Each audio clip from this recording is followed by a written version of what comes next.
So it's a very interesting topic we have with us.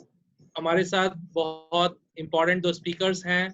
I would like to introduce to Dr. Paromita Chaube. She has connected with us.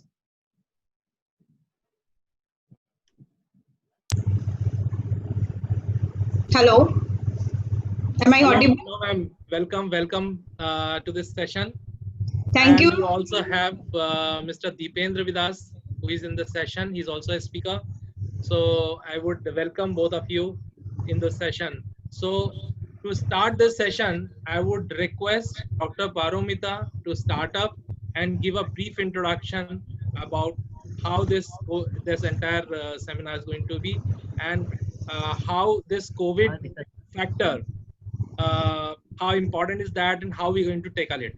Thank you so much. Over to Dr. Paromita.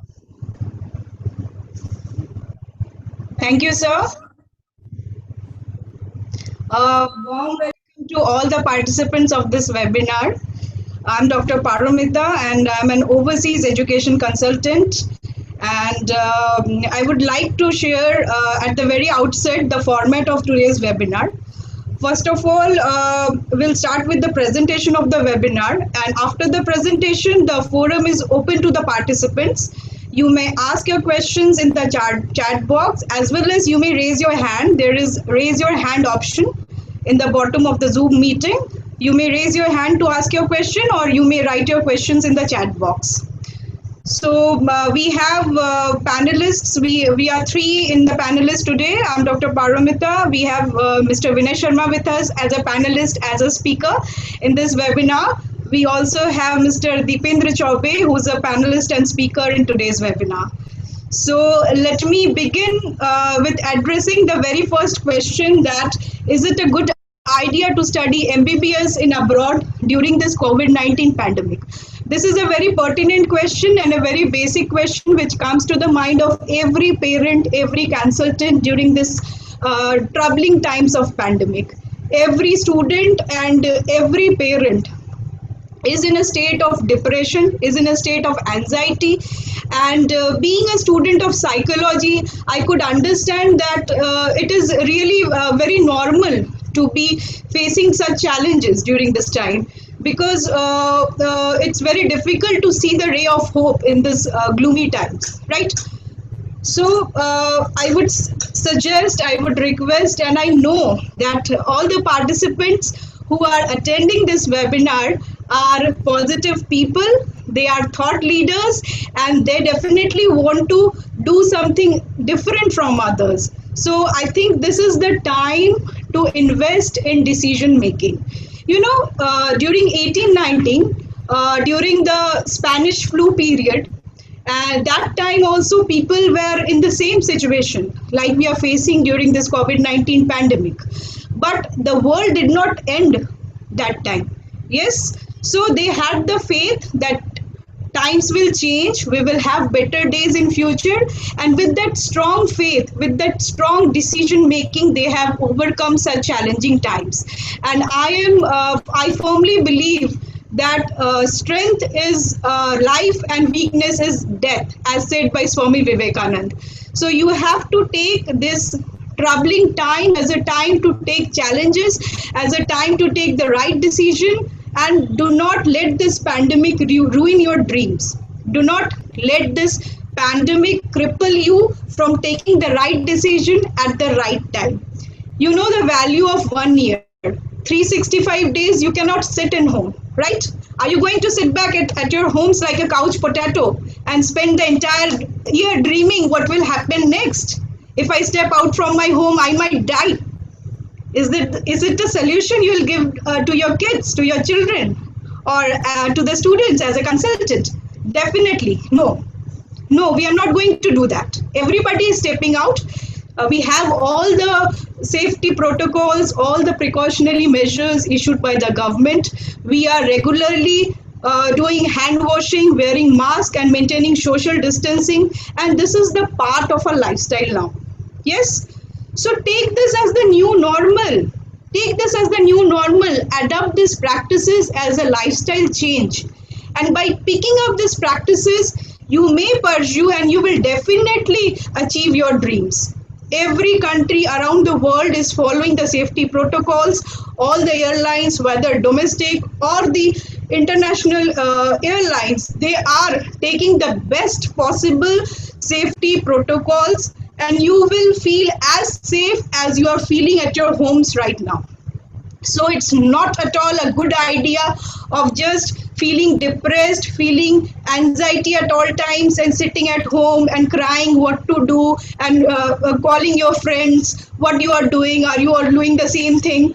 You all are bright students, and you all are thought leaders. You all are decision makers, and it is said, no, tough times call for tough actions. This is the time to take tough action, and that is to choose the best possible college for your future and not waste this time sitting in your homes.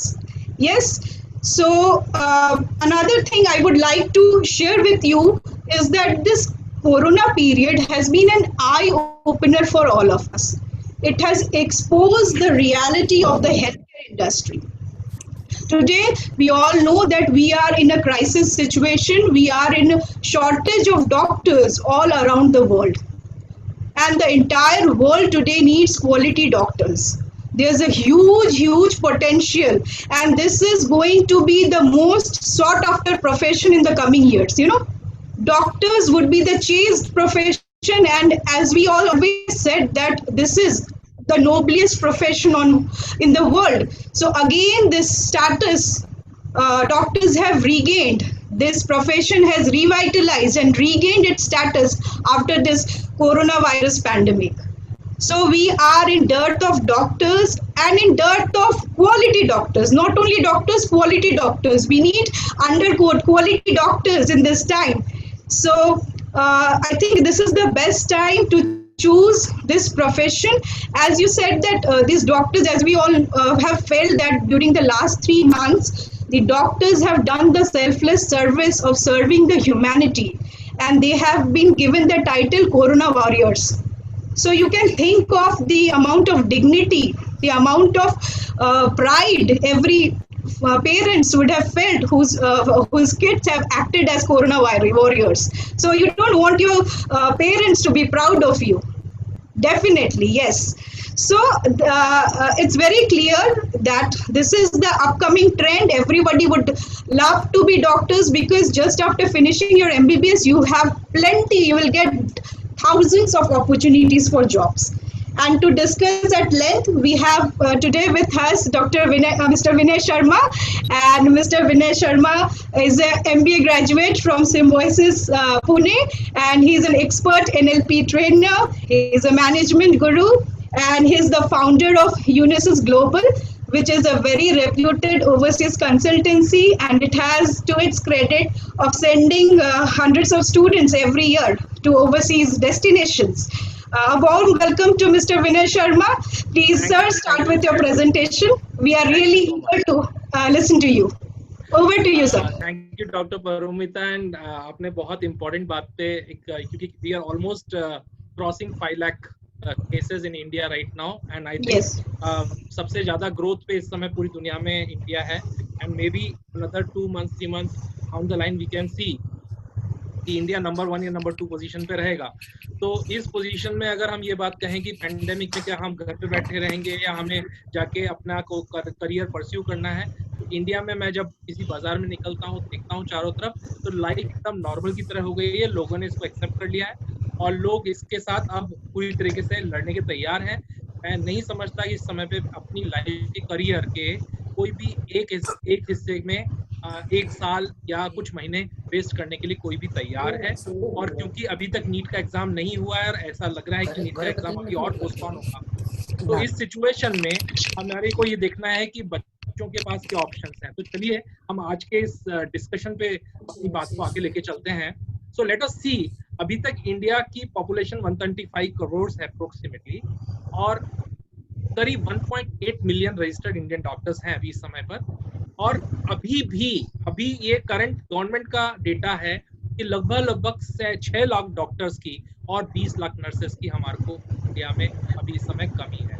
तो ऐसे समय पर अगर हम पूरे India के status को देखें तो टोटल मिला के अभी इंडिया में 80,055 सीट्स हैं 542 मेडिकल कॉलेजेस, और इसमें से भी 272 गवर्नमेंट कॉलेजेस में 42,000 सीट्स हैं अप्रोक्सीमेटली, और 260 मेडिकल कॉलेज यानी जो प्राइवेट मेडिकल कॉलेजेस हैं उनमें 37,690 सीट्स हैं। ये बिल्कुल एग्जैक्ट फिगर है 2020 का। तो यानी इसका मतलब ये हुआ कि टोटल मिला के 80,000 सीटें, जिनमें से 50% सीट्स गवर्नमेंट सीट्स हैं और 50% सीट्स ऑलमोस्ट प्राइवेट कॉलेजेस में है। अगर हम प्राइवेट कॉलेजेस की बात करें तो आप सब जानते हो कि प्राइवेट कॉलेजेस से मेडिकल करना कितना महंगा है, और क्वालिटी के बेसिस पे भी आप सोच सकते हैं। तो आज के दिन में अगर आप काउंसलिंग के थ्रू भी जाते हैं तो लगभग 0.65 करोड़ यानी कि 65 लाख रुपए यानी 65 लाख रुपीज से लेकर 15.5 करोड़ रुपीज तक अलग अलग कॉलेजेस की फीस प्राइवेट मेडिकल कॉलेजेस में है, जो कि काफी हेफ्टी अमाउंट है किसी भी एक नॉर्मल मिडिल क्लास फैमिली के बच्चे के लिए डॉक्टर बनने के सपने को पूरा करने के लिए। और अगर आप इसको काउंसलिंग के थ्रू यानी आप रास्ते से थोड़ा अलग कोई रास्ता निकाल के अगर आप आगे जाना चाहते हैं तो फिर तो ये और महंगा है। तो हम देखते हैं कि लगभग इस साल 16 लाख स्टूडेंट्स नीट के एग्जाम में बैठेंगे, उनमें से लगभग 7.5 से 8 लाख स्टूडेंट्स नीट क्वालिफाई करेंगे, जो कि प्राइवेट कॉलेजेस में और गवर्नमेंट कॉलेजेस में एडमिशन लेने के लिए एलिजिबल होंगे।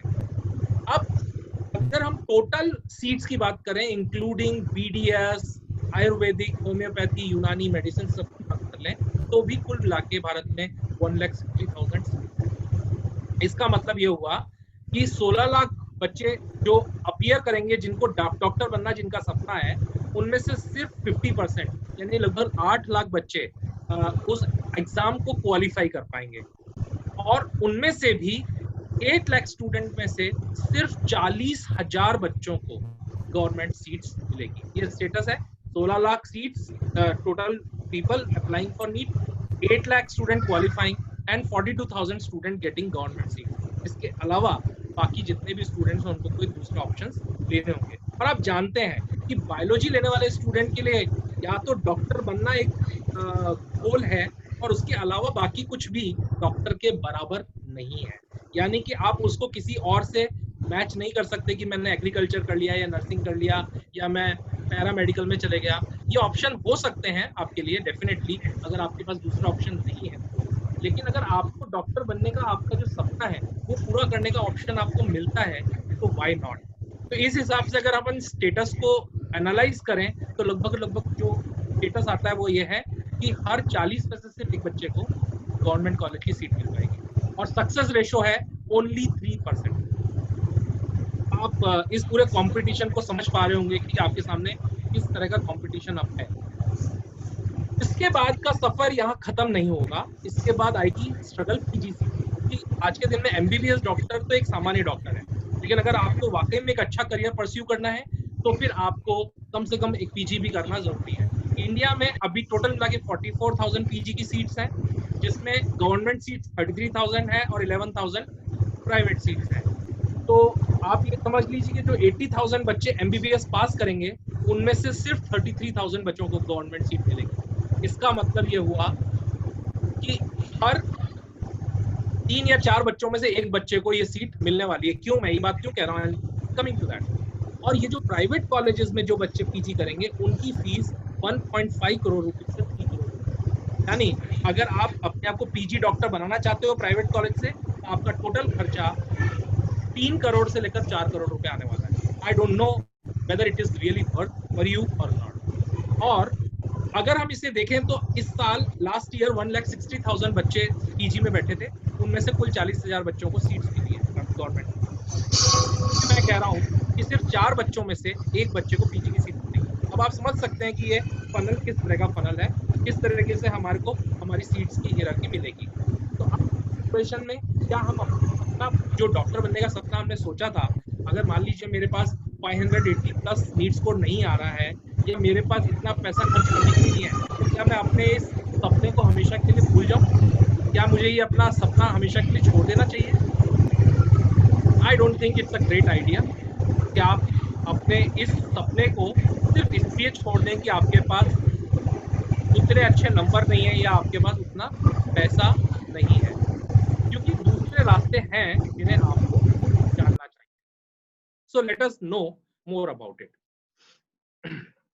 ये सब इंडिया से जाने वाले डिफरेंट कंट्रीज में एमबीबीएस अब्रॉड करने के लिए डेस्टिनेशंस हैं। To talk in general, India से बच्चे China, Nepal, Bangladesh, Egypt, Russia, Ukraine, Kazakhstan, Belarus, Georgia, Philippines, Kyrgyzstan, South America, ऐसे बहुत सारे डिफरेंट डेस्टिनेशंस पे जानते हैं और ये काफी सालों से बच्चे यहाँ पर जाते आ रहे हैं। तो इन सभी डेस्टिनेशंस में अगर हम देखिए, मेडिकल की पढ़ाई लगभग 9 से 10 साल की होती है। अगर आप एमबीबीएस करते हैं, एमएस करते हैं और उसके बाद अगर आप डीएमबी करते हैं तो 10 से 12 साल की आपको पढ़ाई करनी होती है। तो अगर आप इसमें समय की वैल्यू को समझें तो टाइम इज प्रेशियस।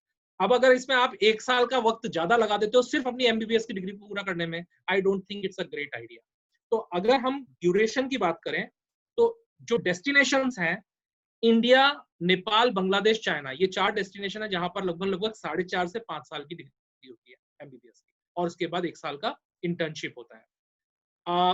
5 इयर्स की बात करें तो कजाकिस्तान, किर्गिस्तान ऑप्शंस हैं, लेकिन ये दोनों ऑप्शंस में इंटर्नशिप का ऑप्शंस अवेलेबल नहीं है। लेकिन एक और ऑप्शन है जो कि सीआईएस कंट्रीज या रशियन कंट्रीज की बात करें, रशिया, यूक्रेन, बेलारूस, जॉर्जिया और फिलीपींस, यहाँ सभी जगह पर 6 साल का कोर्स है। तो मैं आपको एक चीज कहना चाहूंगा कि अगर आप अपने समय की वैल्यू को मानते हैं, मैं इसलिए क्यों कह रहा हूं ये बात, देखिए, अगर मान लीजिए आप 1 साल पहले डॉक्टर बन जाते हैं और आप अपनी सैलरी को मिनिमम 40,000 से भी कैलकुलेट करते हैं तो 1 साल में आप 5 लाख रुपीज अर्न करेंगे। इसका मतलब ये हुआ कि आपने 1 साल की 5 लाख की रेवेन्यू जो आप अर्न करने वाले थे वो छोड़ी और 1 साल की फीस एक्स्ट्रा पे की। टोटल मिला के आप 7 से 8 लाख रुपए के नुकसान में हो। इसलिए मेरा ये कहना है, सजेशन है कि of course 5 years courses are the best अगर आपको उनमें सीट मिल पाती है तो, क्योंकि ऑप्शन कॉम्पिटिटिव है, सीट्स कम है और ऑप्शंस लिमिटेड है। तो चलिए इस सफर को आगे देखते हैं और समझते हैं। एक फीस का एक जनरल आइडिया ले लेते हैं। इंडिया में अगर आपको प्राइवेट कॉलेज से एडमिशन एमबीबीएस करना है तो कम से कम 90 लाख आपको पे करने पड़ेंगे। नेपाल में 60-65 लाख यानी 60 to 65 लाख, बांग्लादेश में ऑलमोस्ट 30-35, चाइना 30-35, किर्गिस्तान में approximately 25 lakh including food and stay, ये मैं बात कर रहा हूँ। कजाकिस्तान में अप्रोक्सीमेटली 28 लाख रुपीस के आसपास और इजिप्ट में 30 लाख। तो अगर हम इन सारी फीस स्ट्रक्चर्स की बात करें तो इंडिया और नेपाल थोड़े से कॉस्टली हैं और बाकी सब लगभग कॉम्पिटिटिव है। 5-7 लाख रुपए का डिफरेंस इन सब की फीस। मेरा सवाल आपसे ये है कि आप गूगल पे जाइए और गूगल पे टाइप कीजिए all India institute of medical science Delhi world ranking CWUR, तो आपको पता चलेगा कि world ranking of all India institute of medical sciences 731। ये चीज आप खुद गूगल कर सकते हैं, चेक कर सकते हैं, मैंने इसका स्क्रीनशॉट निकाला है, मैं आपके साथ शेयर कर रहा हूँ। तो all India institute of medical science world ranking 731 में आ रहा है CWUR में। ये इसका क्लोजअप शॉट है। ओके, तो क्या आप में से कोई स्टूडेंट इंटरेस्टेड है जो आप ऐसी यूनिवर्सिटी में पढ़ सकें जिनकी वर्ल्ड रैंकिंग एम्स से भी ऊपर हो और उनकी फैसिलिटी और इंफ्रास्ट्रक्चर भी बेहतरीन हो? क्या आप ऐसे इंस्टीट्यूट, ऐसे कॉलेज, एक मेडिकल कॉलेज से पढ़ना चाहेंगे? अगर आप पढ़ना चाहते हैं तो प्लीज चैट बॉक्स में यस लिखकर मैसेज कीजिए ताकि हम समझ पाए कि आप एंथुसियास्ट हैं, आप वाकई में एक अच्छे मेडिकल कॉलेज को ढूंढ रहे हैं जहां से जाकर आप अपना करियर बना सकें। Please write down yes in the chat area. Thank you, fantastic, बहुत अच्छा। तो आपका ये एंथुसियाज्म मैं देख पा रहा हूं कि आप अच्छे मेडिकल कॉलेज से, आपका भी सपना है कि आप all India institute of medical science या मौलाना आजाद या एसएमएस, ऐसे अच्छे मेडिकल कॉलेजेस से अपना मेडिकल की पढ़ाई कर पाए। तो चलिए देखते हैं क्या रास्ता है हमारे पास।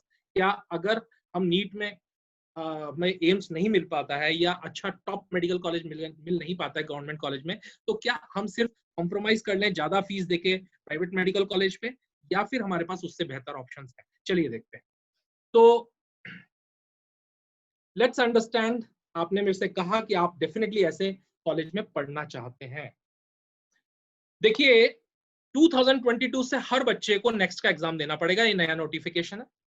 और गवर्नमेंट जितने भी स्टूडेंट है, चाहे वो इंडिया से पढ़ रहे हो या फिर आप फॉरेन से पढ़कर आए हो, सभी को एक एग्जाम देना पड़ेगा जिसका नाम है नेक्स्ट, यानी नेशनल एग्जिट टेस्ट। ये exam national testing agency conduct करेगी और इसमें इंडियन स्टूडेंट्स को जो भारत से एमबीबीएस कर रहे हैं और फॉरेन से स्टूडेंट्स जो पढ़ के आ रहे हैं, उन सभी को ये कॉमन एंट्रेंस देना पड़ेगा। पहले यानी कि अभी 2021 तक जो फॉरेन से पढ़ के आने वाले स्टूडेंट्स थे, उनको एक अलग एग्जाम देना पड़ता था जिसका नाम था फॉरेन मेडिकल ग्रेजुएट एग्जाम, यानी एफएमजीई। लेकिन अब ये पैटर्न चेंज हो रहा है। पहले इंडिया के स्टूडेंट्स को कोई भी टेस्ट नहीं देना पड़ता था प्रैक्टिसिंग लाइसेंस के लिए, लेकिन अब सभी बच्चों को प्रैक्टिसिंग लाइसेंस लेने के लिए एक कॉमन टेस्ट देना पड़ेगा, उसका नाम है नेक्स्ट। इसका मतलब ये हुआ कि अब एंट्री लेवल और एग्जिट लेवल दोनों सेम हो चुकी है, चाहे आप इंडिया से पढ़ाई करें चाहे फॉरेन से पढ़ाई करें। यानी अगर आपको इंडिया से या फॉरेन से कहीं से भी एमबीबीएस की पढ़ाई करनी है तो आपको नीट का एग्जाम क्वालिफाई करना पड़ेगा और नेक्स्ट एग्जाम क्लियर करना पड़ेगा। ये दोनों ऑप्शंस इंडिया और फॉरेन दोनों के स्टूडेंट्स के लिए सेम होते हैं। तो जब कॉमन कंडीशन है तो मैं ज्यादा पैसा क्यों दूं और खराब कॉलेज में क्यों पढ़ूं, मतलब ये बात आपके सोचने में आती होगी। तो चलिए हम स्कोप ऑफ द वेबिनार के बारे में बात करते हैं। हम किन सब्जेक्ट्स और टॉपिक्स पे यहाँ पे बात करेंगे, स्टडी अब्रॉड क्यों करना चाहिए या करने का क्या फायदा है, क्या बैकग्राउंड है, इंडिया के गवर्नमेंट रूल्स क्या हैं एमबीबीएस अब्रॉड के, एमबीबीएस इजिप्ट में क्यों पढ़ सकते हैं, क्या बेनिफिट्स हैं, सिलेबस और कोर्स को हम कंपेयर करेंगे, क्लिनिकल रोटेशंस को कंपेयर करेंगे, इंडियन गवर्नमेंट रूल्स क्या हैं इंटर्नशिप के, इसके बारे में भी आपको जानकारी दी जाएगी क्योंकि ये बहुत इंपॉर्टेंट है, लोगों को इसके बारे में पूरी जानकारी नहीं होती है। ट्रांसफर कैसे हुए जाते हैं इसके बारे में भी हम आपको जानकारी देंगे, एडमिशन प्रोसीजर और फीस स्ट्रक्चर, ये सारी जानकारी आपको इस वेबिनार में मिल पाएगी इन अ वेरी स्ट्रक्चर्ड मैनर। तो चलिए हम इसको आगे लेके चलते हैं सफर को। आपको जानकारी होगी कि भारत में एलोपैथिक डॉक्टर्स की अगर हम कंडीशंस को देखें, नंबर्स को देखें, तो अभी इस समय पे सिटीज में, बिग सिटीज या अर्बन सिटीज, अर्बन एरियाज में हर 1445 लोगों पे एक डॉक्टर उपलब्ध है, जबकि गांव में स्थिति और ज्यादा खराब है। 2300 पे सिर्फ एक डॉक्टर अवेलेबल है, यानी 2300 लोगों में सिर्फ एक डॉक्टर। और इसीलिए आप देख सकते हो कि हर एक डॉक्टर के घर के क्लिनिक के बाहर कितनी लंबी लंबी लाइनें लगी हुई होती है। और वर्ल्ड हेल्थ ऑर्गेनाइजेशन रिकमेंड करता है कि हर 1000 लोगों के ऊपर एक डॉक्टर होना जरूरी है। इसका मतलब ये हुआ कि बहुत बड़ा गैप है पॉपुलेशन के कंपैरिजन में डॉक्टर्स की अवेलेबिलिटी के। तो इस सिचुएशन को अगर हमें इंप्रूव करना है तो आपके सामने मैं एक पोल एक पोल छोड़ रहा हूं कि अगर आपको विदेश पढ़ना चाहिए तो क्या पढ़ने के फायदे, आप क्यों पढ़ने जाना चाहोगे। आपके सामने जो क्वेश्चन है मैंने फ्लैश किया है। अब क्वेश्चन है कि अगर आप स्टडी अब्रॉड करना चाहते हो, आप एक से ज्यादा ऑप्शन भी सेलेक्ट कर सकते हो। इसलिए मैं जाना चाहता हूं क्योंकि वहां पर सीट्स, इंडिया में सीट्स कम है, बहुत ज्यादा गैप है डिमांड और सप्लाई ऑफ डॉक्टर्स में, यानी कि डॉक्टर्स की सप्लाई बहुत कम है और डिमांड बहुत ज्यादा है, तो इसलिए मैं जाना चाहता हूं। वहां पर पढ़ाई की कॉस्ट कम आती है, इसलिए मैं जाना चाहता हूं। वहां पर भी अच्छा इंफ्रास्ट्रक्चर है, इंडिया से बेटर इंफ्रास्ट्रक्चर अवेलेबल है, इसलिए मैं जाना चाहता हूं। मुझे दुनिया का एक्सपोजर लेना है, मैं कुएं का मेंढक नहीं बनना चाहता हूं, मैं पूरी दुनिया को देखना चाहता हूं, जानना चाहता हूं। और वहां पर बहुत अच्छी रिसर्च एंड डेवलपमेंट की फैसिलिटीज हैं। इनमें से आप एक या एक से ज्यादा ऑप्शंस को पिक कर सकते हो। मैं इस पॉलिंग को बंद करने जा रहा हूं अगले 10 सेकेंड्स में। आप जो भी ऑप्शन सेलेक्ट करना चाहते हैं सेलेक्ट कर सकते हैं। वंडरफुल, बहुत बढ़िया, बहुत बढ़िया। तो अब हमारे सामने जो पोलिंग है उससे हमारा जो रिजल्ट आ रहा है, मैं आपके साथ उस रिजल्ट को शेयर करना जा रहा हूं। आपके सामने स्क्रीन पे रिजल्ट्स हैं। रिजल्ट्स ये कह रहे हैं कि ज्यादातर बच्चे इंडिया से इसलिए बाहर पढ़ने जाना चाहते हैं क्योंकि इंडिया में सीट्स की कमी है। दूसरी चीज बहुत इंपॉर्टेंट है कि फॉरेन में पढ़ाई की कीमत कम आती है, कॉस्ट कम आती है, so low cost is one very important reason. बच्चे इंडिया के उतनी ज्यादा फीस अफोर्ड नहीं कर सकते हैं। तीसरा बहुत इंपॉर्टेंट रीजन निकल के आया है ग्लोबल एक्सपोजर। बच्चे चाहते हैं दुनिया देखना, वो चाहते हैं कि हम दूसरी दुनिया में कैसे पढ़ाई होती है, कैसे नॉलेज होती है। तो हम यहाँ पर कुछ मिथ्स के बारे में भी बात करेंगे, ऐसे कुछ मिथ यानी ऐसे झूठे प्रचार जिनकी वजह से लोग कई बार मिसगाइड हो जाते हैं, उनके बारे में बात करेंगे। और कुछ स्टूडेंट्स ने lot of gap in demand supply और स्टेट ऑफ आर्ट इंफ्रास्ट्रक्चर और रिसर्च एंड डेवलपमेंट को भी अपना कारण बताया है। Thank you so much for participating in this poll. तो चलिए आपकी इन बातों को हम आगे कवर करते हैं, समझते हैं। तो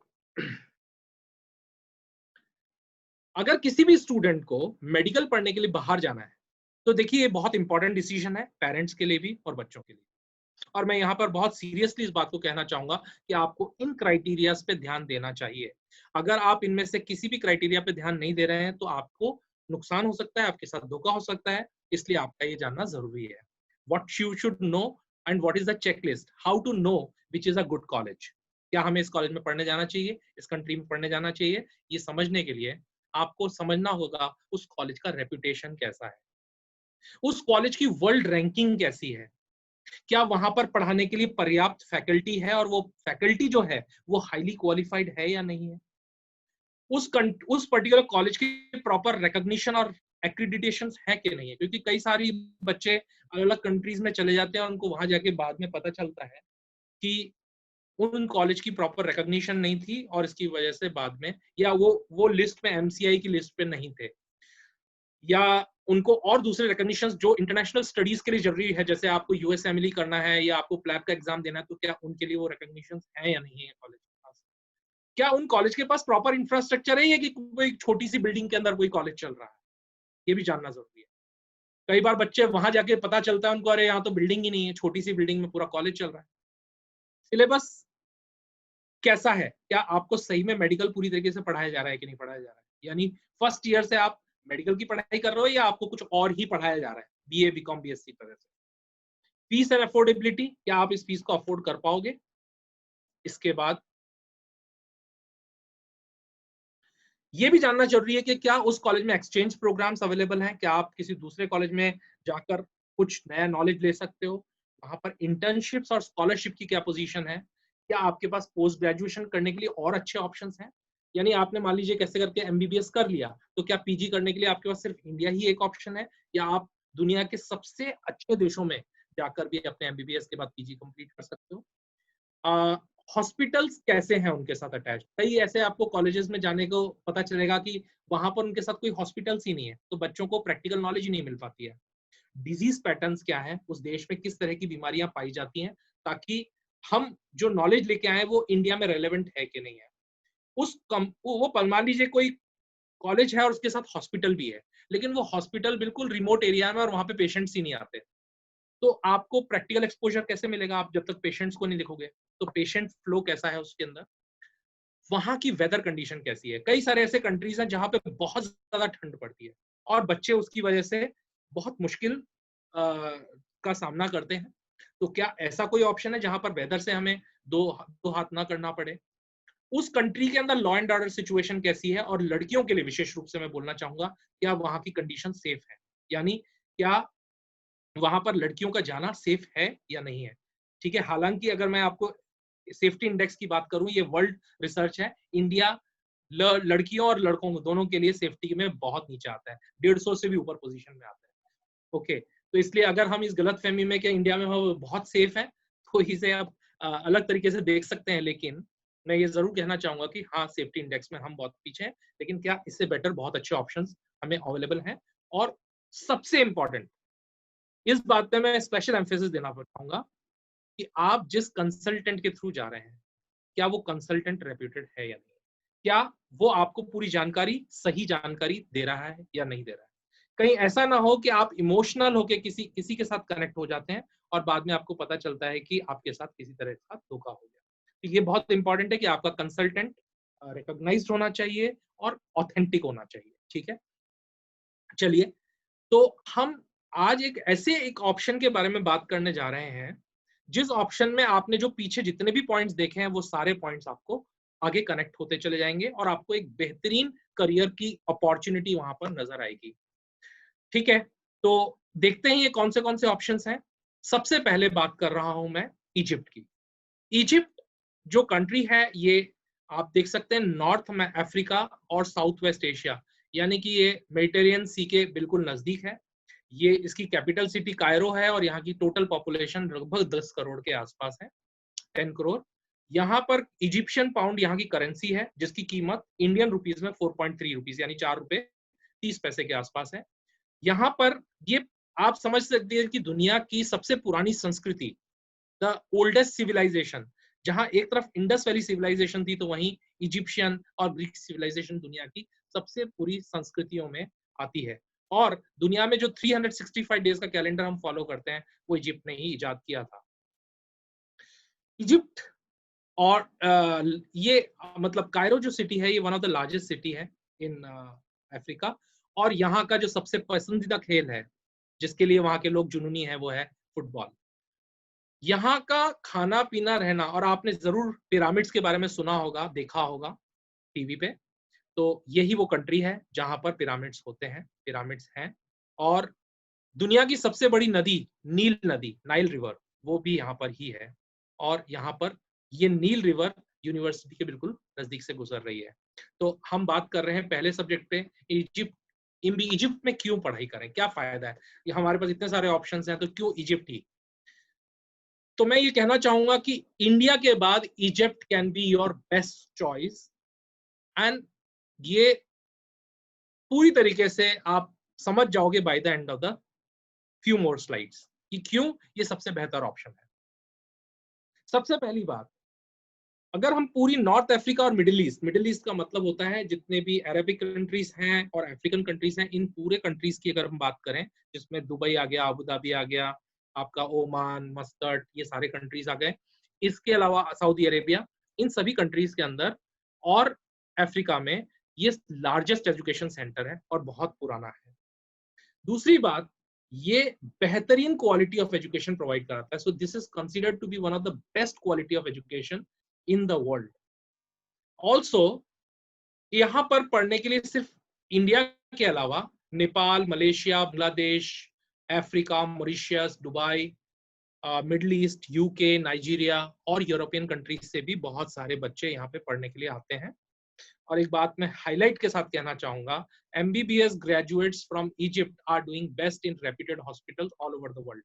आप हो सकता है इस बात को अतिशयोक्ति माने, लेकिन आप थोड़ी देर बाद इस बात को मान जाएंगे, क्योंकि जिस तरह से इंडियंस को बहुत इंटेलिजेंट रेस माना जाता है दुनिया में, भारतीय डॉक्टर्स ने पूरी दुनिया में अपनी धाक जमाई है, ठीक इसी तरीके से इजिप्ट भी एक बहुत ही पुरानी संस्कृति है और यहाँ के लोगों की भी जो इंटेलिजेंस लेवल है उसको बहुत अच्छा माना जाता है, IQ लेवल बहुत हाई है। और इसकी वजह से इजिप्शियन डॉक्टर्स ने भी पूरी दुनिया में अपना साख बनाई है। इवन इन US, आप US और दूसरे कंट्रीज में अगर आप जाएंगे तो Egyptian doctors are considered to be a very respected doctors, like India की तरह। तो हम थोड़ा सा नक्शे को ध्यान देते हैं। देखिए ये मेडिटेरियन सी है, ये अफ्रीका है, अफ्रीका का बिल्कुल टॉप एज ये कायरो है और इजिप्ट है, और यहाँ पर एक सिटी है अलेक्जेंड्रिया जो अलेक्जेंडर ने बसाया था। और ये जो मेडिटेरेनियन सी आप देख रहे हो, इस सी के पार जाते ही पूरा यूरोप है, यानी कि जितने भी एडवांस कंट्रीज हैं, France, Italy, Austria, Hungary, Romania, चेक Republic and all the countries, Germany. तो यहाँ के लोगों के ऊपर इस चीज का बहुत बड़ी छाप है। तो यहाँ के लोग गोरे होते हैं, उनकी जो कॉम्प्लेक्शन है व्हाइट होती है, लेकिन साइमल्टेनियसली ये लोगों के ऊपर यूरोपियन कल्चर का भी बहुत बड़ा इन्फ्लुएंस है। अगर आप यहाँ के ऊपर के कंट्रीज देखेंगे तो यहाँ ट्यूनीशिया या मोरक्को, अल्जीरिया, यहाँ के लोग बहुत सारी क्वांटिटी में लोग फ्रेंच बोलते हैं और ये उनकी रेगुलर लैंग्वेज का पार्ट है, फ्रेंच और अदर फॉरेन लैंग्वेजेस। ठीक है, तो ये लोग फॉरेन लैंग्वेजेस से काफी जुड़े हुए हैं और यूरोप से काफी टच में है। और साइमल्टेनियसली मिडिल ईस्ट से भी पूरी तरीके से ये by land and by sea and by air हर तरीके से जुड़े हुए हैं। तो एक तरह से मान लीजिए कि समुद्र के पार पूरा यूरोप है। अब हम बात कर रहे हैं कुछ प्राइम यूनिवर्सिटी की। हमारी MCI की साइट पे काफी सारी MBBS की यूनिवर्सिटी जो इजिप्ट में MBBS पढ़ाती हैं, उन सभी का दिया हुआ है लिस्ट में नाम, लेकिन उनमें से मैं कुछ खास यूनिवर्सिटी के बारे में आपके साथ डिस्कस करूंगा इन शॉर्ट। तो सबसे पहले हम बात करते हैं सबसे highest ranking university, Cairo university faculty of medicine. ये यूनिवर्सिटी 1827 में एस्टैब्लिश हुई थी। जी हाँ, 1827 में। तो ये यूनिवर्सिटी, अगर आप इस यूनिवर्सिटी को देखना चाहते हैं तो मैं आपको इसको एक वीडियो के माध्यम से जरूर दिखाऊंगा। ओके, एक वीडियो के माध्यम से मैं आपको इस यूनिवर्सिटी को दिखाऊंगा, इसका पूरा एरियल व्यू कि ये यूनिवर्सिटी कितनी बड़ी है। ओके, इससे पहले हम थोड़ा सा और आगे चलते हैं and then I will show you the video. तो मैंने आपसे जब बात की थी कि all India institute of medical science की CWR रैंकिंग 731 है, जबकि अगर हम यहाँ की जो मेन 4 यूनिवर्सिटीज हैं उनकी बात करें तो कायरो यूनिवर्सिटी 1827 में एस्टैब्लिश हुई थी, एनशैम्स 1928 में, अलेक्जेंड्रिया 1942 में और मंसूरा 1962, जबकि all India institute of medical science 1956 में एस्टैब्लिश हुआ है। यानी कि ये सारी यूनिवर्सिटी या तो एम्स से पहले की है या एम्स के बराबर की है।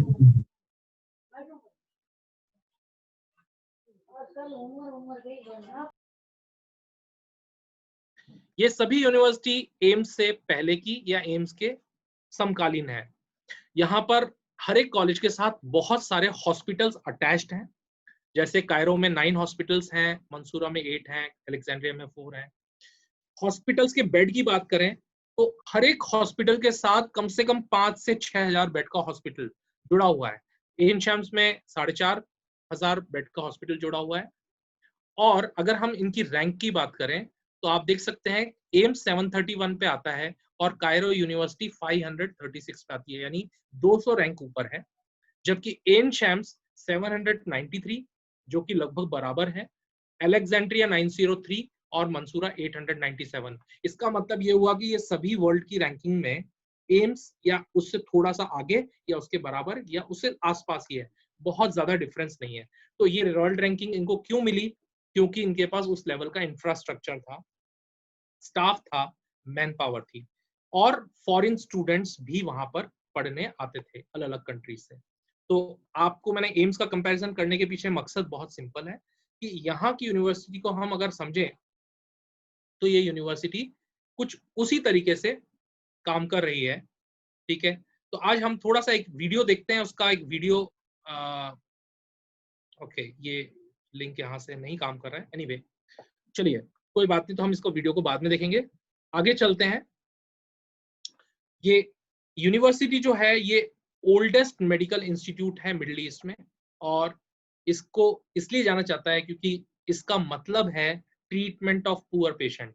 आपको मैं बताना चाहूंगा इजिप्ट में सभी लोगों के लिए मेडिकल फैसिलिटीज फ्री है, आप गवर्नमेंट हॉस्पिटल में फ्री में जाके इलाज कर सकते हैं with a state of art facility. ये यूनिवर्सिटी का कैंपस है।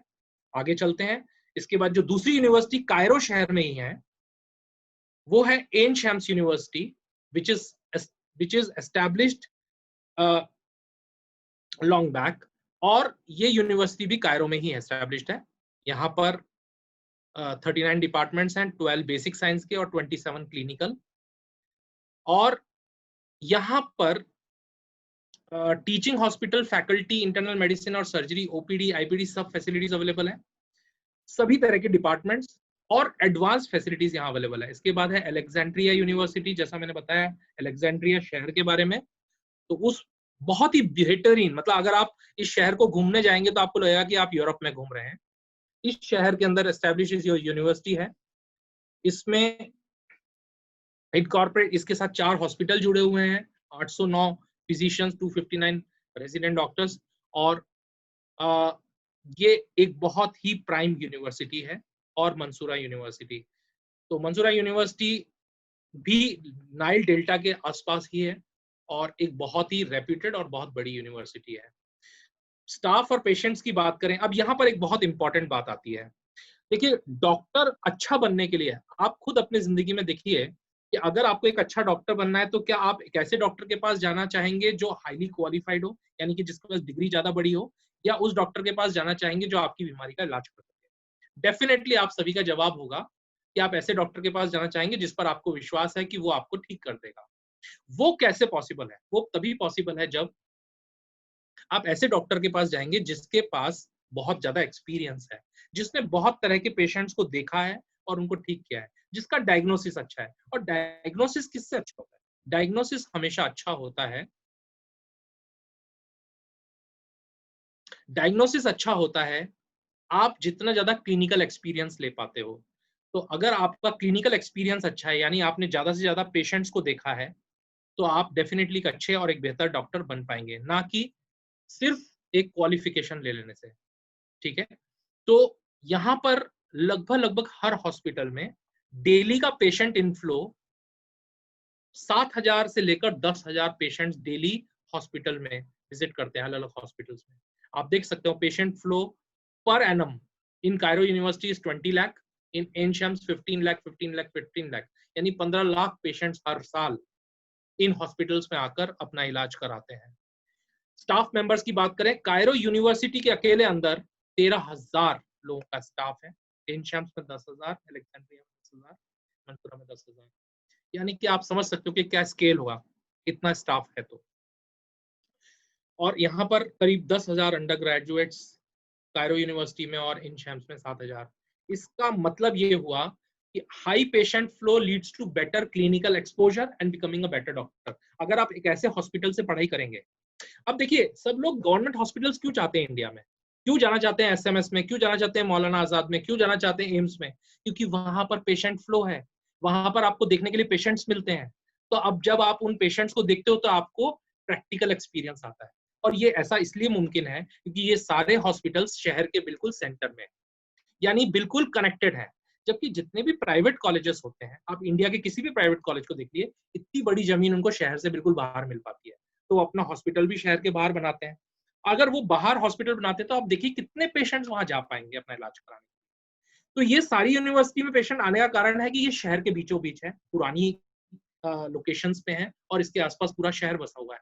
ठीक इसी तरीके से एनशम्स यूनिवर्सिटी और कायरो यूनिवर्सिटी, अलेक्जेंड्रिया यूनिवर्सिटी और मंसूरा यूनिवर्सिटी, इसके आसपास डेंस पॉपुलेशन है और ये सारी यूनिवर्सिटी शहर के बिल्कुल बीच में है, बिल्कुल सेंटर में। और ये सारी गवर्नमेंट यूनिवर्सिटी है।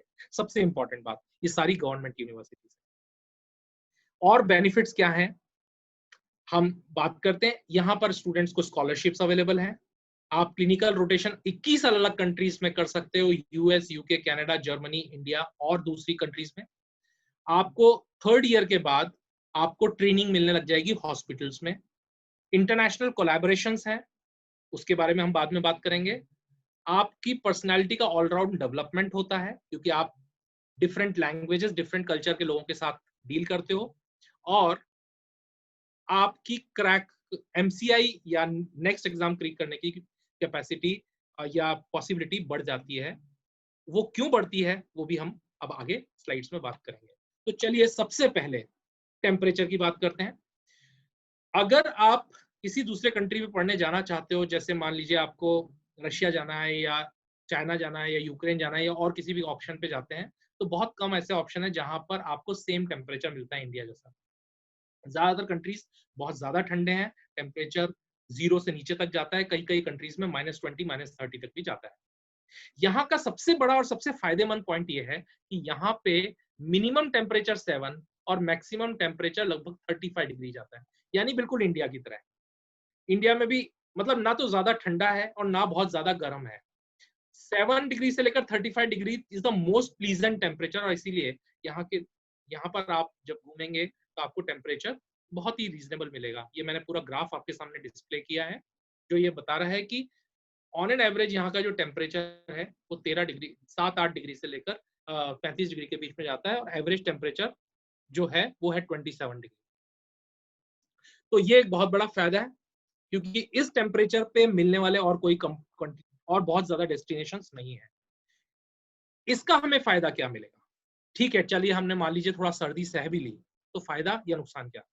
एक इंपॉर्टेंट फायदा यह है कि क्योंकि सेम टेम्परेचर है तो यहाँ के लोगों को उसी तरह की बीमारियां होती है जिस तरह की बीमारियां इंडिया में होती है, यानी डिजीज पैटर्न सेम है। और अगर आपको उन लोगों के ऊपर सीखने को मिलेगा जिस तरह की डिजीजेस अपने भारत में भी होती हैं, तो आपको उस एक्सपीरियंस का बहुत फायदा मिलेगा जब आप इंडिया में डॉक्टर बनेंगे। और अपना अगर इवन आप एमसीआई का टेस्ट देंगे तो आपको वो एक्सपीरियंस बहुत ज्यादा मैटर करेगा। इसलिए ये सेम टेम्परेचर होने का आपको बहुत बड़ा फायदा मिलेगा। प्लस आपकी जिंदगी आसान होगी, आपको ज्यादा सर्दी का वो नहीं फील करना पड़ेगा, आपको सभी तरह के ऋतुओं का आनंद जैसे आप इंडिया में उठाते वैसा आपको वहां भी मिल जाएगा। ये बहुत मजेदार चीज है। बहुत सारे कंट्रीज आपके सामने गए हैं, आपने बहुत सारे कंट्रीज के बारे में सुना है, पर ज्यादातर सभी देशों में अगर आपको वहां जाके पढ़ाई करनी है तो आपको वहां की लोकल लैंग्वेज सीखनी पड़ेगी। अगर आप रशिया जाएंगे, वहां के कॉलेजेस आपको रशियन में पढ़ाएंगे, आपको ज्यादातर पढ़ाई रशियन में होगी। अगर कोई कॉलेज ये क्लेम भी करता है कि वो इंग्लिश मीडियम में पढ़ाएगा, तो भी आपको वहां के लोगों से लोकल बात करने के लिए रशियन लैंग्वेज सीखनी पड़ेगी। यहां तक भी ठीक है, लेकिन आपको वहां के रशियन लैंग्वेज का एग्जाम भी पास करना पड़ेगा। ठीक इसी तरीके से चाइना अगर आप जाते हैं तो वहां पर आपको चाइनीज लैंग्वेज का एग्जाम HSK 1, 2, 3 पास करना पड़ेगा अगर आपको वहां से MBBS की डिग्री लेके आनी है तो। यानी आपके लिए कंपल्शन है, आपको वहां की लोकल लैंग्वेज सीखनी भी पड़ेगी और उसके एग्जाम भी पास करने पड़ेंगे। यहाँ पर सबसे पहली और सबसे अच्छी बात यह है कि पूरी की पूरी पढ़ाई आपकी इंग्लिश लैंग्वेज में होगी, आपको कोई दूसरी भाषा सीखने का कंपल्शन नहीं है। हालांकि वहां के लोकल लोगों से बात करने की जाएगी, लेकिन इसके लिए आपको कोई एग्जाम पास करने की जरूरत नहीं है, आपके लिए कोई कंपलसरी एग्जाम नहीं है जो आपको क्लियर करना पड़ेगा।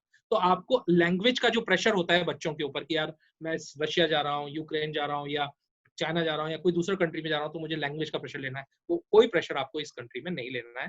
टोटल अंग्रेजी मीडियम, और इसका फायदा क्या, आपको कोई अलग लैंग्वेज सीखने की जरूरत नहीं है। और जैसा मैंने आपको बताया कि कायरो और या इजिप्ट जो है वो उसके अक्रॉस यूरोप है, तो यहाँ पर जो फैकल्टीज हैं उनमें आपको फॉरेन लैंग्वेज के फैकल्टीज भी हैं। आप जर्मन लैंग्वेज सीख सकते हो, फ्रेंच लैंग्वेज सीख सकते हो, और ये लैंग्वेजेस सीखने का आपको एडिशनल बेनिफिट मिलेगा क्योंकि आप फॉरेन लैंग्वेजेस भी बहुत ही रीजनेबल फीस में विद इन कोर्स ड्यूरेशन आप सीख सकते हो। ये सीखने से आपको क्या फायदा होगा, इस बात को हम आगे कवर करेंगे। दूसरा और बहुत इंपॉर्टेंट फायदा, देखिए MBBS के सपने तो आपको सब दिखा देंगे, लेकिन आपको एक बात समझनी है कि जब तक आप PG नहीं कर लेते तब तक आपको एक अच्छा डॉक्टर नहीं माना जाएगा। इंडिया, इजिप्ट ऐसे कुछ कंट्रीज हैं जहां पर MBBS के बाद आप मेडिकल की प्रैक्टिस कर सकते हो, यानी आपको प्रैक्टिसिंग लाइसेंस मिल जाता है।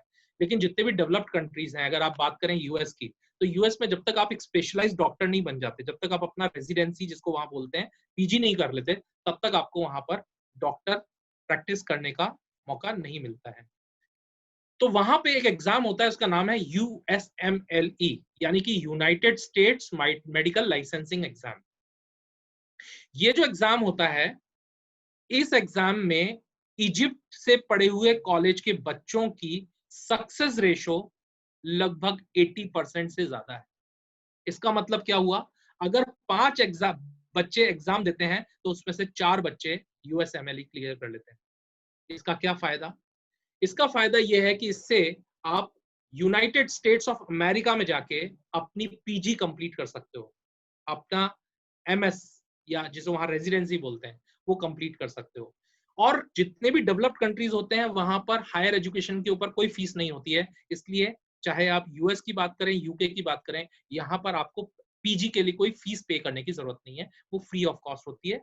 इनफैक्ट उसके साथ साथ आपको स्टाइपेंड भी दिया जाता है, आपको $4,000 से लेकर $13,000 तक का stipend on the basis of your residency आपको पे किया जाता है। तो 2 फायदे हुए, एक तो आपने USMLE क्लियर करके आपको PG करने का मौका मिला US से, जिसकी पॉसिबिलिटी 5 में से 4 बच्चों की है, और साथ में ही आपने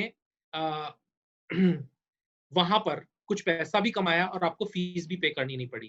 ठीक इसी तरीके से अगर यूनाइटेड किंगडम यानी इंग्लैंड में आप पढ़ाई करना चाहते हो तो वहां पर PG के लिए एग्जाम होता है PLAB, professional and linguistic assessment board, और इसका सक्सेस रेशियो 75% एंड अबव है इजिप्ट के स्टूडेंट्स के लिए। तो इजिप्ट के स्टूडेंट हर 4 में से 3 बच्चे PLAB क्लियर कर सकते हैं। ये सक्सेस रेशियो, आप हो सकता है कि सोच रहे हो मैं ये फिक्टिशियस फिगर्स कहाँ से लेके आया, क्या मैं ये हवाबाजी कर रहा हूँ या मैं कहीं से, मैं आपको ये सब फैक्ट्स और आइडियाज के बात कर रहा हूँ। अपन देखते हैं कुछ फैक्ट्स। देखिए USMLE की वेबसाइट है USMLE.org, ये ऑफिशियल वेबसाइट का डेटा मैं आपके साथ शेयर कर रहा हूँ। ये यूएसएमएलई में स्टेप 1, स्टेप 2, स्टेप 3 तीन एग्जाम होते हैं। आप खुद जाके रिजल्ट चेक कर सकते हैं। मैं आपको स्टेप 3 का रिजल्ट शेयर कर रहा हूँ। 2018 और 17 का रिजल्ट यहाँ पे वेबसाइट पे अवेलेबल है। लेफ्ट साइड में जो बच्चों ने यूएस और कनाडा से पढ़ाई की है उनका रिजल्ट है, और राइट साइड में उन बच्चों का रिजल्ट है जिन्होंने यूएस और कनाडा से पढ़ाई नहीं की है, यानी इन कंट्रीज के अलावा कहीं से भी पढ़ाई की है। तो 2018 में 8,913 बच्चे यूएसएमएलई स्टेप 3 में अपीयर किए थे, और उसमें से 90% बच्चों ने यूएसएमएलई स्टेप 3 अब पास किया है। जो बच्चे रिपीट कर रहे हैं उनमें 1419 बच्चों में से भी 59% ने रिपीट कर दिया। आप सोच सकते हैं, यानी कि 90% बच्चे ये एग्जाम क्लियर कर रहे हैं यूएसएमएलई स्टेप 3। आप यूएसएमएलई स्टेप 1 और स्टेप 2 का भी रेशियो देखोगे तो 75% से लेकर 80% के बीच में। यूएसएमएलई स्टेप 1 और स्टेप 2 में भी आपको लगभग यही रेशो मिलेगा। 75% से ज्यादा 80% के आसपास बच्चे यूएसएमएलई क्लियर कर लेते हैं। तो इस तरीके का एक माहौल बनाया जाता है, अरे यूएसएमएलई तो बहुत डिफिकल्ट एग्जाम है। डेफिनेटली एमसीआई के एग्जाम से डिफिकल्ट है, लेकिन उसके बाद भी इजिप्ट के बच्चे सबसे ज्यादा, यानी काफी क्वांटिटी में ये एग्जाम क्लियर करते हैं। इसका फायदा क्या? इसका फायदा ये, क्योंकि वहां पर जो एग्जामिनेशन पैटर्न है वो मल्टीपल चॉइस क्वेश्चन का है, जिसे हम एमसीक्यू बोलते हैं। यानी वहां पर एग्जाम जो होते हैं वो एमसीक्यू पैटर्न से दिए जाते हैं, मल्टीपल चॉइस क्वेश्चन होते हैं। और इसका फायदा हमें ये मिलता है कि आप यूएसएमएलई भी मल्टीपल चॉइस क्वेश्चन होता है, प्लैब भी, और इवन आपका नेक्स्ट एग्जाम भी। तो आपको इन सभी तरह के एग्जाम्स देने की पहले से प्रिपरेशन हो जाती है मल्टीपल चॉइस क्वेश्चंस देने की वजह से। तो आप पूरी तरीके से तैयार हो जाते हो यूएसएमएलई का पेपर देने के लिए, प्लैब का पेपर देने के लिए, जिससे आप यूके में जाके पीजी कर सकते हो। मैंने आपके साथ यूएसएमएलई का ऑफिशियल वेबसाइट का डेटा शेयर किया कि कितने % बच्चे यूएसएमएलई क्रैक कर पाते हैं। और इसके अलावा यहाँ पर पढ़ने वाले बच्चों में से 93% बच्चे middle east licensing exam clear कर लेते हैं। मिडिल ईस्ट लाइसेंसिंग एग्जाम यानी कि अगर आप मिडिल ईस्ट में कहीं पे भी जॉब करना चाहते हो, दुबई में, अबू धाबी में, या ओमान में, मस्कट में, और किसी कंट्री में, तो आपको यूएसएमएलई का लाइसेंसिंग एग्जाम देना पड़ेगा। वो 93% बच्चे क्वालिफाई करते हैं। इसी वजह से मैं आपसे कह रहा हूँ कि आप एमसीआई और नेक्स्ट का एग्जाम बड़े आराम से क्लियर कर सकते हो। ये ECFMG यानी कि educational commission for foreign medical graduates, ये जो बॉडी है, ये यूएसएमएलई के साथ, अगर आपके पास ECFMG का एक्रीडिटेशन नहीं है तो आप यूएसएमएलई नहीं दे सकते हो। ये उसकी वेबसाइट का ऑफिशियल डेटा है जो मैं आपके साथ शेयर कर रहा हूँ। आप खुद जाके इस वेबसाइट पे चेक कर सकते हैं। ये डेटा है top 10 Nations of origin for J1 visa physicians in USA, यानी कि अगर आपको यूएस में जाके रेजिडेंसी करनी है और डॉक्टर बनना है तो किन 10 देशों को सबसे ज्यादा वीजा इशू किए जाते हैं, J1 वीजा, है ना। तो उस लिस्ट में डेफिनेटली कनाडा नंबर 1 पे और इंडिया नंबर 2 पे है। लेकिन आप सोचिए, इंडिया की पॉपुलेशन 135 करोड़, 135 करोड़, और 135 करोड़ में से 2341 बच्चे हर साल यूएस का यूएसएमएलई एग्जाम देते हैं। इसके बाद है Pakistan, Saudi Arabia, Lebanon, Jordan, जिन कंट्रीज में हम मेडिकल पढ़ने नहीं जाते हैं। तो हमारे पास उसके बाद एक ही ऑप्शन बचता है, इजिप्ट, क्योंकि वेनेजुएला, नाइजीरिया, कोलंबिया, इन कंट्रीज में भी ज्यादा कॉलेजेस नहीं है। या हम ये कहें कि अगर ऊपर वाले सारे डेस्टिनेशंस देखें तो हम कनाडा में पढ़ाई करने नहीं जा सकते, क्योंकि वहां डायरेक्ट एडमिशन नहीं होता है एमकैट के बिना। इंडिया ऑप्शन है, और उसके अलावा सीधे इजिप्ट ऑप्शन है। पहले टॉप 10 रैंक्स में कहीं पे भी चाइना या रशिया या दूसरे कंट्रीज नहीं आते हैं। यहाँ के बच्चे काफी बड़ी क्वांटिटी में, ECFMG ये डेटा बता रहा है, ऑफिशियल डेटा है, कि सबसे ज्यादा J1 वीजा लेते हैं। और इसीलिए यहाँ ये कल्चर रहा है, हमेशा से बच्चे यहाँ से पढ़ने के लिए यूके, यूएस, जर्मनी पढ़ने जाते रहे हैं, वहां से पीजी करते आ रहे हैं। इसी वजह से यहाँ के जो प्रोफेसर्स हैं वो भी हाईली क्वालिफाइड हैं और बहुत रेप्यूटेड हैं। और उनकी लिखी हुई बुक्स, जो कि वो इंग्लिश में भी लिखी हुई हैं, वो बुक्स वहां पर पढ़ाई जाती हैं। आपको इंडिया से कोई बुक्स कैरी करने की जरूरत नहीं है, वो बुक्स वहां पे आपको बहुत ही रीजनेबल कॉस्ट पे मिल जाती हैं। और ई बुक्स भी आपको मिल जाती है। लाइब्रेरीज फुल्ली इक्विप्ड है, बहुत क्वांटिटी में बुक्स अवेलेबल हैं, जर्नल्स अवेलेबल हैं, आप आराम से उन्हें बुक्स को वहां से ले सकते हो और आप उनसे पढ़ाई कर सकते हो। आपकी बुक्स का जो खर्चा आता है वो भी बहुत रिड्यूस हो जाता है। एक और फायदा, अगर किसी स्टूडेंट को जर्मनी में जाके पीजी करना है, काफी सारे कंट्रीज में ये बताया जाता है कि आप जर्मनी में जाके पीजी कर सकते हो। पहली चीज ये है कि जर्मनी में पीजी करने के लिए आपको जर्मन लैंग्वेज आनी चाहिए, तो मैंने आपको बताया कि आप वहां पे जर्मन लैंग्वेज सीख सकते हो कायरो में। दूसरी चीज है कि वहां पर जाने के लिए आपको A1 A2 B1 B2 ये सारे टेस्ट क्लियर करने चाहिए। लेकिन इजिप्ट के बच्चों को C1 और C2 लेवल का एग्जामिशन दिया गया है, यानी कि अगर आपने C1 C2 नहीं भी क्लियर किया है तो आप MBBS आप जाके अपनी पोस्ट ग्रेजुएशन जर्मनी में कर सकते हो। ये बहुत ही इंपॉर्टेंट फीचर है और इसीलिए आपके पास US UK के अलावा जर्मनी का ऑप्शन भी खुल गया पीजी करने के लिए।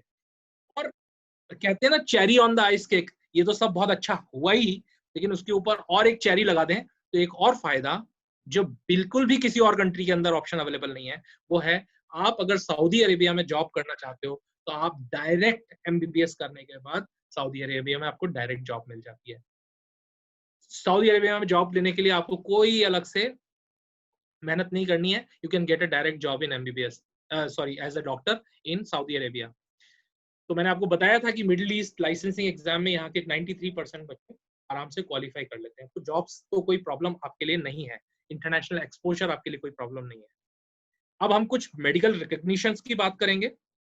जैसा मैंने आपको बताया, यहाँ पर यूनिवर्सिटी के अंदर सारी टॉप रिकग्निशंस जो एक अच्छे मेडिकल कॉलेज के अंदर होनी चाहिए, और क्योंकि ये पुरानी रेप्यूटेड गवर्नमेंट यूनिवर्सिटीज हैं इसलिए इनके पास सभी तरह के रिकग्निशंस हैं, चाहे वो मेडिकल काउंसिल ऑफ इंडिया का हो, ECFMG का हो, ministry of higher education Egypt का हो, वर्ल्ड हेल्थ ऑर्गेनाइजेशन का हो, WFME का हो, यानी world federation for medical education. और आप अपना कॉलेज सेलेक्ट करने के समय पे ये चीजें जरूर चेक कीजिए कि आप जिस यूनिवर्सिटी में पढ़ने जा रहे हैं क्या उनके अंदर प्रॉपर एक्रेडिटेशन और रिकॉग्निशन है या नहीं है, क्योंकि अगर आप ऐसा नहीं करते हो तो कभी ना कभी आपको इसका नुकसान उठाना पड़ेगा। क्योंकि कई ऐसे कंट्रीज और कॉलेजेस हैं, मैं उनके बारे में बात नहीं करना चाहूंगा क्योंकि वो यहाँ का टॉपिक नहीं है, जहां पर आप 5 इयर्स कोर्स कंप्लीट करने के बाद भी आप USMLE फाइट ही नहीं कर सकते, क्योंकि वो कॉलेजेस के वो कोर्सेज USMLE फाइट करने के लिए आप एलिजिबल नहीं हो। मैं उस बारे में ज्यादा बातचीत अभी नहीं करना चाहूंगा। सो आई विल गो फर्दर।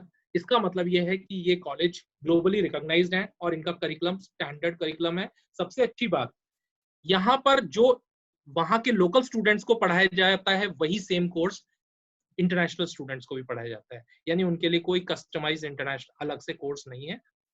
जबकि जैसे अगर आप चाइना जाते हो तो वहां पर या कुछ दूसरे कंट्रीज में आपको अलग कोर्सेज पढ़ने पड़ते हैं, थोड़ा सा डिफरेंस होता है कोर्स में। तो हमने बात की रिकॉग्निशंस की। अब मैं इनवाइट करना चाहूंगा कुछ और फायदे बताने के बाद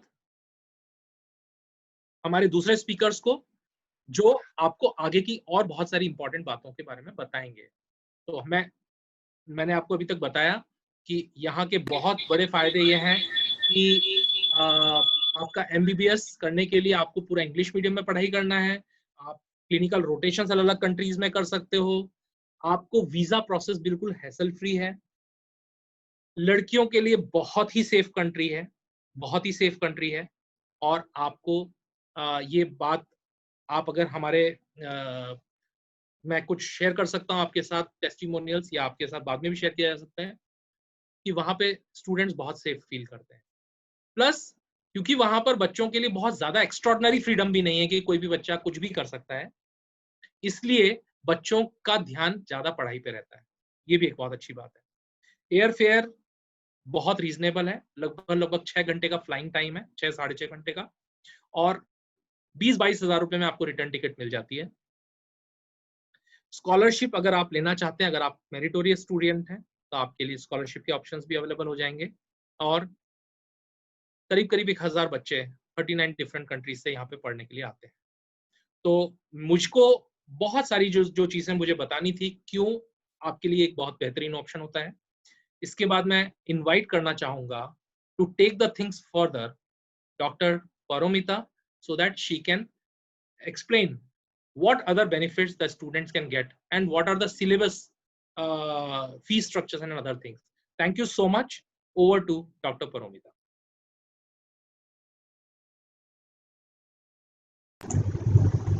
thank you mister Vinay ji for such an eye opening presentation. आपने बहुत ही डिटेल में हमारे साथ जो भी क्वेश्चंस बच्चों के जो नॉर्मली बच्चे पुटअप करते हैं, स्पेशली अब्रॉड एजुकेशन को लेकर, वो सारे क्वेश्चंस को आपने बहुत ही बेहतरीन तरीके से एड्रेस किया. और now I am really pleased to introduce you to mister Dipendra Choubey, who is an abroad education consultant from Go Consultants, and he has an experience of more than 18 plus years in this sector. And over to you, Mr. Dipendra Chaube. He'll explain us in details about the course structure and the other important criteria we need to understand before going to Egypt. Over to you, sir. Welcome, Mr. Dipendra, and over to you. I think वहाँ पर आपके microphone का issue आ रहा है. 2 microphone एक साथ.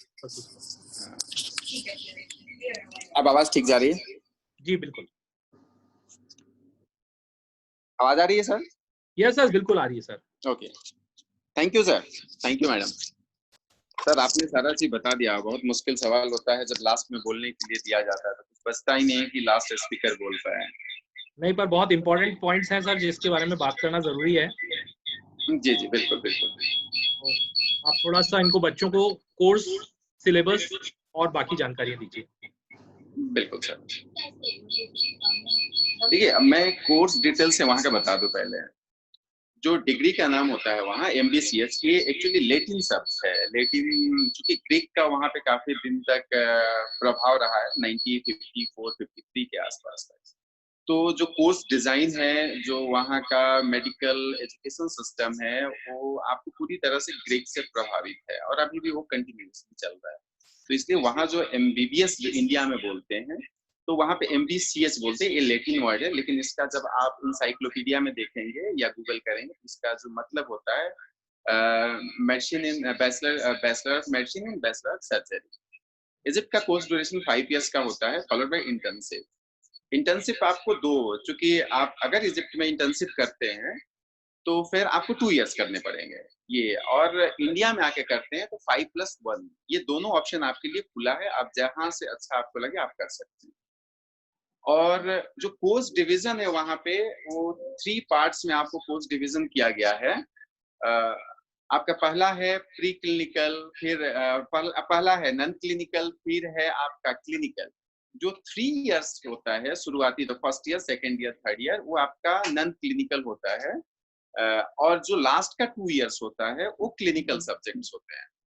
तो आप ये क्लिनिकल और नॉन क्लिनिकल का बेसिक चीजें होता है कि नॉन क्लिनिकल, जब आप क्लिनिकल में जाते हैं तो नॉन क्लिनिकल के बहुत सारी चीज अगर आपको नहीं पता हो तब तक आप क्लिनिकल में डायग्नोसिस नहीं कर सकते हैं.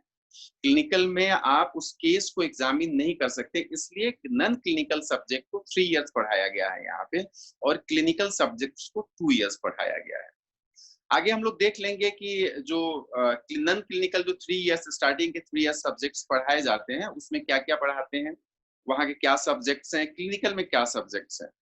अगर इंडिया में 2019 के पहले की सिलेबस आप देखेंगे तो वो 19 सब्जेक्ट कवर करता है, लेकिन इजिप्ट का अभी का जो सिलेबस देखेंगे तकरीबन 22-23 सब्जेक्ट्स कवर करता है. वो 90 सब्जेक्ट्स के ही पार्ट हैं.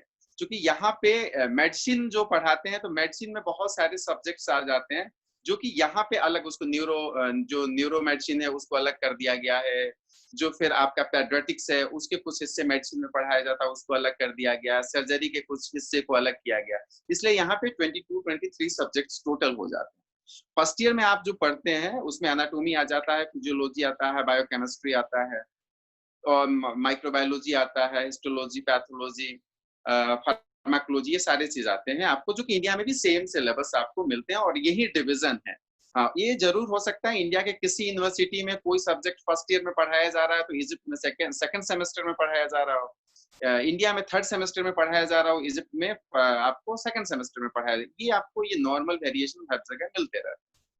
क्लिनिकल सब्जेक्ट है आपका. क्लिनिकल सब्जेक्ट्स में आप जैसे जाते हैं तो आपके जितने भी क्लिनिकल रिलेटेड सब्जेक्ट हो जाते हैं, आप पीडिया पढ़ते हैं, मेडिसिन पढ़ते हैं, आप डर्मा पढ़ते हैं, डर्मेटोलॉजी, ईएनटी, रेडियोलॉजी, अंकोलॉजी, उसके बाद सर्जरी, पेडियाट्रिक्स, ऑप्शन गायनी, ये जितने सब्जेक्ट आप इंडिया में पढ़ते हैं वो और स्लाइड्स पे आपको दिख रहा है सारी चीजें। तो ये सारे सब्जेक्ट्स आपको वहां पे पढ़ाया जाता है। लेकिन इसमें आपको सबसे जो इम्पोर्टेंट चीज है वहां के सिलेबस में, वो सिलेबस को आपको समझने के लिए एक चीज और मैं बता दूं, जो एक क्रेडिट आवर है। और ये लगभग जितने भी दुनिया के डेवलप्ड कंट्री है वो आपको क्रेडिट आवर में ही चीजों को चलाते हैं, चाहे यूएस हो, यूके हो, जर्मनी हो, इवन ग्रीक हो। अब छोटे छोटे कंट्री में भी क्रेडिट आवर सिस्टम चलना शुरू हो गया है। अब क्रेडिट आवर्स को हम तो यहाँ आवर वाइज चलता है, 45 मिनट 60 मिनट के 1 पीरियड होते हैं, टीचर्स आते हैं, क्लास लेते हैं, 1 पीरियड का आप मेरा यहाँ एक प्रैक्टिकल होता है। लेकिन हम आवर्स को कैसे डिफाइन करेंगे, क्रेडिट आवर्स को हम कैसे बच्चे को बताएंगे कि ये सब्जेक्ट जो है कैसे पढ़ाया जाता है इजिप्ट में। तो इजिप्ट में टोटल क्रेडिट आवर्स जो होते हैं वो होते हैं 209 का। टोटल क्रेडिट आवर इजिप्ट में आपका 209 है, सॉरी 215 है, 215 टोटल क्रेडिट्स आवर। ये क्रेडिट्स आवर हम कैसे कैलकुलेट करेंगे एक क्रेडिट आवर्स? तो एक क्रेडिट आवर्स कैलकुलेट करने के लिए मैं बता दूं, एक क्रेडिट्स आवर में आपको जो मैं 4 पॉइंट बता रहा हूं उसमें से कोई एक कवर होगा तभी एक क्रेडिट आवर बनेगा वहां का। जैसे आपका 15 लेक्चर सीरीज चले, 15 आवर्स अगर आपके क्लासेस चलते हैं एक सब्जेक्ट के ऊपर, अगर 15 घंटे आपके क्लासेस चलते हैं तब जाके वो एक क्रेडिट माना जाएगा। अगर वो नहीं होता है तो 30 practical hours, 30 hours practical training जो होंगे वो अगर 30 आवर्स कोई लड़का करता है तब वो जाके एक क्रेडिट होगा। पहला था कि आपका 15 आवर्स का क्लासेस होनी चाहिए तब वो एक क्रेडिट होगा, या और यहाँ एंड नहीं है और का यूज मैं कर रहा हूँ, या आपका 30 प्रैक्टिकल आवर्स जो 30 प्रैक्टिकल आवर है वो अगर आप करते हैं तब जाके आप एक क्रेडिट कैलकुलेट किया जाएगा। तीसरा है आपका क्लिनिकल में 45 क्लिनिकल आवर्स जो होते हैं, ट्रेनिंग आवर्स होते हैं 45 क्लिनिक, यहाँ भी और का मैं यूज कर रहा हूँ। 45 क्लिनिकल ट्रेनिंग आवर जो आप कर लेते हैं तब उसको एक क्रेडिट माना जाता है। मैं ये उसके मतलब इजिप्ट के सिलेबस करिकुलम के क्रेडिट्स आवर की मैं बातें कर रहा हूँ यहाँ पे। और तीसरा 60 फील्ड आवर्स, 60 आवर्स अगर आप फील्ड वर्क करते हैं, रिसर्च करते हैं तब आपका एक क्रेडिट आवर्स होता है। तो ये क्रेडिट आवर कैसे कैलकुलेट करेंगे? पहला, या तो आपका 15 घंटे की क्लासेस चलती हो तब वो एक क्रेडिट, या आपके 30 घंटे के जो प्रैक्टिकल्स होते हैं वो करते हैं तब एक क्रेडिट आवर्स होता है, या 45 आवर्स के आप एक क्लिनिकल रोटेशन में रहते हैं जो ड्यूटी करते हैं वो एक क्रेडिट आवर होता है, या 60 आवर्स के आप जो फील्ड वर्क करते हैं, रिसर्च करते हैं तब होता है। तो पूरे इजिप्ट में जो क्रेडिट आवर्स है, इंटरनेशनल स्टैंडर्ड में जो क्रेडिट आवर को माना गया है, जो पूरी दुनिया उस क्रेडिट को मानती और वैलिडेट करती है, वो क्रेडिट आवर है 209, मिनिमम 209। किसी भी कंट्री का क्रेडिट आवर अगर एमबीबीएस का नहीं है तो वो डिग्री वर्ल्ड वाइड वैलिड नहीं होता है। तो इजिप्ट में जो टोटल क्रेडिट आवर है वो क्रेडिट आवर है 215। अब ये 215 को डिवीजन कैसे किया गया, चूंकि सिलेबस बहुत बड़ा है, मैं आपको इसको समराइज करके ही यहाँ पे वेबिनार में बता पाऊंगा। एक बार हम लोग इस पे डिटेल्स में वीडियो बना कोशिश करेंगे। इसमें जो आपका टोटल बेसिक साइंस का जो क्रेडिट आवर्स होता है, एक क्रेडिट क्या होता है मैंने बता दिया आपको। जो बेसिक साइंस का सब जो आपके क्लासेस चलते हैं वो ट्रेनिंग जो होते हैं वो 85 क्रेडिट्स आवर के आपको जो बेसिक साइंस के होते हैं, जो 85 क्रेडिट आवर्स के बेसिक साइंस के क्लासेस होते हैं, ठीक है। जो क्लिनिकल क्रेडिट आवर्स है वहां पे वो है आपका 107 उनका क्लिनिकल क्रेडिट आवर्स है। जो आप क्लिनिकल में सब्जेक्ट में विजिट करते हैं, हॉस्पिटल में राउंड लगाते हैं, कितने घंटे राउंड लगाएंगे, और एक क्लिनिकल क्रेडिट आवर आपको कैसे कैलकुलेट होगा? 45 आवर्स जब विजिट आपका कंप्लीट होगा तब जाके एक क्लिनिकल क्रेडिट आवर आपका कैलकुलेट किया जाएगा, ठीक है। अब आता है यहाँ पे दूसरी चीज, यहाँ पे प्रोफेशनलिज्म की भी बात की गई। प्रोफेशनलिज्म क्रेडिट आवर जो 2019 के बाद नेशनल मेडिकल काउंसिल ने जो अडॉप्ट किया है सिलेबस, उसमें इस चीज को ऐड किया गया है। प्रोफेशनलिज्म की, तो प्रोफेशनलिज्म का जो क्रेडिट आवर है ये 7 क्रेडिट्स आवर है, ठीक है। जिसमें आपको इसमें पूरी मेडिकल के प्रोफेशनलिज्म के बारे में आपको बताया जाता है, उसके प्रैक्टिकल, उसमें आपकी बातचीत, उसके कम्युनिकेशन स्किल, बहुत सारी चीजें उसमें इंक्लूड होता है। उसके बाद रिसर्च क्रेडिट आवर भी इसमें है। रिसर्च क्रेडिट आवर आपका 5 क्रेडिट आवर्स का रिसर्च क्रेडिट आवर होता है। इस रिसर्च क्रेडिट आवर को भी जो नेशनल मेडिकल कमीशन 2019 से जिस सिलेबस को अडॉप्ट किया है उसमें इस चीज को भी रखा गया है। वो सिलेबस आप ढूंढे, गूगल मिल जाएगा, या जो बच्चे पिछले साल से अडॉप्ट किए हैं उनके पास अगर सिलेबस मांगेंगे तो उसमें ये चीज भी आ जाएगा, ठीक है। उसके बाद टोटल स्टूडेंट, उसको बोलते हैं एसएससी। एसएससी और एक होता है इलेक्टिव क्रेडिट आवर। एसएससी और इलेक्टिव क्रेडिट आवर को मैं दोनों चीज आपको एक साथ बताना चाहता हूँ। जैसे हमारे यहाँ जब हम पढ़ाई करते हैं, अगर उन बच्चों के लिए मैं इस तरह से बताना चाहता हूँ जो बच्चे +2 तो कर लिए हैं लेकिन मेडिकल के इलेक्टिव, प्रोफेशनल इलेक्टिव के बारे में, आईएसओ एसएससी के बारे में नहीं पता है।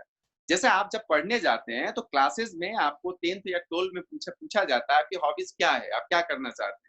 आप म्यूजिक लेते हो, कुछ लेते हो, कोई गेम्स लेते हो, कोई सिंगिंग लेता है, कोई स्पोर्ट्स लेता है।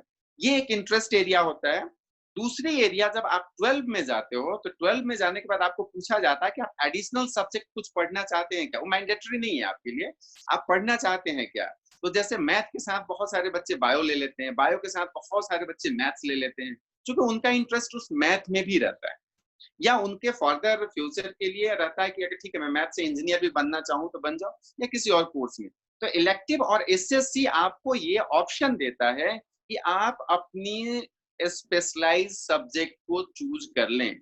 नॉन क्लिनिकल में स्पेशलाइज सब्जेक्ट आप जिस पे अच्छा से फोकस करना चाहते हैं उसमें नॉन क्लिनिकल में आपको ऑप्शन मिलेगा। क्लिनिकल में जो आगे फर्दर जाके आप जिस चीज को पढ़ना चाहते हैं उस चीज को अगर आप करते हैं, जो भी, अगर डर्मा लेना है, सर्जरी लेना है, ऑप्शन गाइनी लेना है, पीडिया लेना है, अगर कोई भी इलेक्टिव सब्जेक्ट जिस पे आप ज्यादा फोकस करना चाहते हैं उसको लेके आप पढ़ सकते हैं, वहां पे ऑप्शन ओपन है। तो ये दोनों सब्जेक्ट को मिला के जो क्रेडिट्स आवर होते हैं वो होते हैं आपको 11।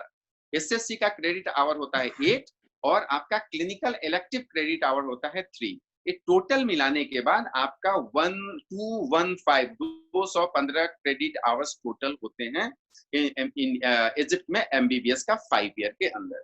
एक क्रेडिट आवर समझना बहुत जरूरी था, चूंकि सारी जगह क्रेडिट्स आवर बोला जाता है लेकिन क्रेडिट्स आवर आज तक आपको कहीं भी किसी वीडियो में क्रेडिट्स आवर आपको कोई समझाया नहीं होगा, ना आपको मिला होगा। अब स्पेसिफिक इसको देखेंगे तो बहुत है, तो इसको मैं स्पेसिफिक नहीं बताऊंगा, जिनको जानना होगा ऑफिस में संपर्क कर लेगा, वहां से सारी चीजें मिल जाएंगी। अब इसमें एक आगे बात अगला और भी स्लाइड में बहुत कोशिश इम्पोर्टेंट करता हूँ है बताने के दीपेंद्र लिए। जी, ये आप देख इसमें लिए कि नॉन क्लिनिकल में कौन सी सब्जेक्ट पढ़ना है, क्लिनिकल में कौन सी सब्जेक्ट पढ़नी है, आपके क्रेडिट्स आवर कैसे होते हैं, टोटल क्रेडिट्स आवर एमबीबीएस का कितना हो गया, एक क्रेडिट्स आवर में क्या क्या इंक्लूड होते हैं, कितने क्लासेस, कितने प्रैक्टिकल, कितने क्लिनिकल प्रैक्टिकल, कितने आपके फील्ड वर्क। आगे नेक्स्ट स्लाइड हम देखते हैं। सिलेबस के बाद अब एग्जाम पैटर्न आता है, ये बहुत इंपॉर्टेंट है एग्जाम पैटर्न। इजिप्ट में आपको एग्जाम पैटर्न 2018 के बाद, पहले एनुअल एग्जाम होता था, 2018 के बाद वहां पे सेमेस्टर एग्जाम कर दिया गया। तो इच ईयर में 2 एग्जाम्स होते हैं जिनको फर्स्ट सेमेस्टर 1 सेमेस्टर 2 कहते हैं, और उसी तरह से आगे बढ़ते जाता है। और सेमेस्टर 1 जब आप कर लेते हैं फिर सेमेस्टर 2 में जाते हैं, सेमेस्टर 2 कंप्लीट होता है, फिर सेकंड ईयर के सेमेस्टर 3 में जाते हैं, ऐसे जाते हैं। तो दोनों एग्जाम आपको पास करना है। अब आपके मन में एक डाउट होगा कि मैं फर्स्ट सेमेस्टर में ही कुछ सब्जेक्ट में फेल हो गया तो मेरा क्या होगा। तो उस केस में क्या होता है, सेम इंडिया का रूल है कि उसमें अगर आप 10 क्रेडिट्स तक क्वालिफाई नहीं, पास नहीं हो पा रहे हैं, तब तो आपको उस सेमेस्टर को ही रिपीट करना पड़ेगा। और 10 क्रेडिट्स आवर अगर आप कंप्लीट कर लेते हैं और उसके बाद अगर आप फेल हो रहे हैं बहुत सारे सब्जेक्ट्स में, तो भी आपको प्रमोट कर दिया जाएगा। ये चीज इंडिया में भी है कि आप अगर इंडिया के जो 3 सब्जेक्ट्स पढ़े हैं, अगर उस सब्जेक्ट्स में से 2 सब्जेक्ट में आप पास हैं, एक सब्जेक्ट अगर आप फेल हैं, तो आपको अगले यहाँ पे प्रॉफ बोलते हैं, पहला प्रॉफ, दूसरा प्रॉफ, उसमें आपको प्रमोट किया जाता है। और वहां पे 5 साल के बाद, जब 5 साल आपका एग्जामिनेशन, 5 साल के बाद जो आपका प्री क्लिनिकल और क्लिनिकल खत्म होता है, उसके बाद आपका इंटर्नशिप शुरू होता है। अगर आप वहाँ के इजिप्शियन हैं, वहाँ कीजिए, और आप कहीं और जाके करना चाहते हैं, कहीं और से जाके कर लीजिए। फॉरेन नेशनल के केस में क्या होता है कि फॉरेन नेशनल जैसे अभी तक जो इंटर्नशिप जिन बच्चों ने किया है, मलेशिया के, इंडोनेशिया है, सिंगापुर है, नेपाल है, तो वो 5 इयर्स के बाद, या 2018 के पहले 6 ईयर प्रोग्राम था, 1 ईयर इंटर्नशिप था। तो 2018 के बाद या 2018 से पहले जिन बच्चों ने 6 ईयर कंप्लीट किया, वो जाके अपने कंट्री से या कहीं दूसरे कंट्री से इंटर्नशिप कर रहे हैं। बहुत सारे बच्चे का यूएस एमएलए निकला तो यूएस गए हैं, बहुत सारे बच्चे आपका इंटर्नशिप अपने कंट्री से करके जर्मनी गए हैं। तो एग्जामिनेशन पैटर्न आपका ये है कि साल में सेमेस्टर वाइज एग्जाम होगा, आपको पास करना पड़ेगा, आगे प्रमोट होते जाएंगे। अगर आप फेल हो जाते हैं तो आपको एग्जाम सप्लीमेंट्री एग्जाम देने के लिए मिलता है। आपको फिर से जब नेक्स्ट सेमेस्टर में जाते हैं तो फिर पिछले सेमेस्टर के बच्चे के साथ एग्जामिनेशन देने को मिलता है, जो इंडिया में सेम चीज इंडिया में भी रिपीट होता है। इंडियन अगर एग्जामिनेशन सिस्टम को आप देखेंगे, समझेंगे, तो इजिप्ट आपको अच्छे से समझ में आ जाएगा। नेक्स्ट स्लाइड हम देखते हैं। अब सबसे बड़ी चीज होती है वहाँ कॉस्ट ऑफ लिविंग क्या है, कितनी महंगा है। बहुत जगह देखा जाता है कि कोर्स सिलेबस का जो चार्जेस है, ट्यूशन फी है, उससे कहीं ज्यादा आपके वहाँ पे लिविंग कॉस्ट हो जाते हैं। इजिप्ट में ऐसा नहीं है। इजिप्ट में आप ऑलमोस्ट जो इंडिया के बी ग्रेड सिटी में जो अगर आप रहते हैं, तो वहाँ पे अगर आपकी लॉजिंग फूडिंग इंक्लूड कर लीजिए, ट्रेवलिंग, वाईफाई, सारे इंटरनेट वगैरह, जो बेसिक चीजें आपको एक जीवन में जरूरत है, उस हिसाब से उस शहर में आप 10 से 12 हजार के रूप में आप 2 टाइम 3 टाइम्स मील आपको मिल जाता है, फर्स्ट क्लास आपको घर मिल जाता है, एयर कंडीशन रूम मिल जाता है। अगर बहुत हाई प्रोफाइल लाइफ को अगर आप वहां पे जीना चाहते हैं, तो लगभग इंडियन करेंसी में 15,000, 12 से 15,000 में आप बहुत ही अच्छा लाइफ वहां पे जी सकते हैं, जिसमें आपका फूड भी इंक्लूड है, रहना भी है। रहने का मतलब कि आपकी वेल इक्विप्ड सारी चीज, आपके फ्लैट्स वहां पे मिल सकते हैं। आपके महीने का ट्रांसपोर्टेशन भी है, जिसमें मेट्रो, कैब, सारी चीज के जो रेंटल या जो उसके प्राइसिंग होंगे वो सारे इंक्लूड होते हैं। और हॉस्टल की जहां पे बात करेंगे, इजिप्ट में आपको 3 तरह से आपको एकोमोडेशन मिल सकता है।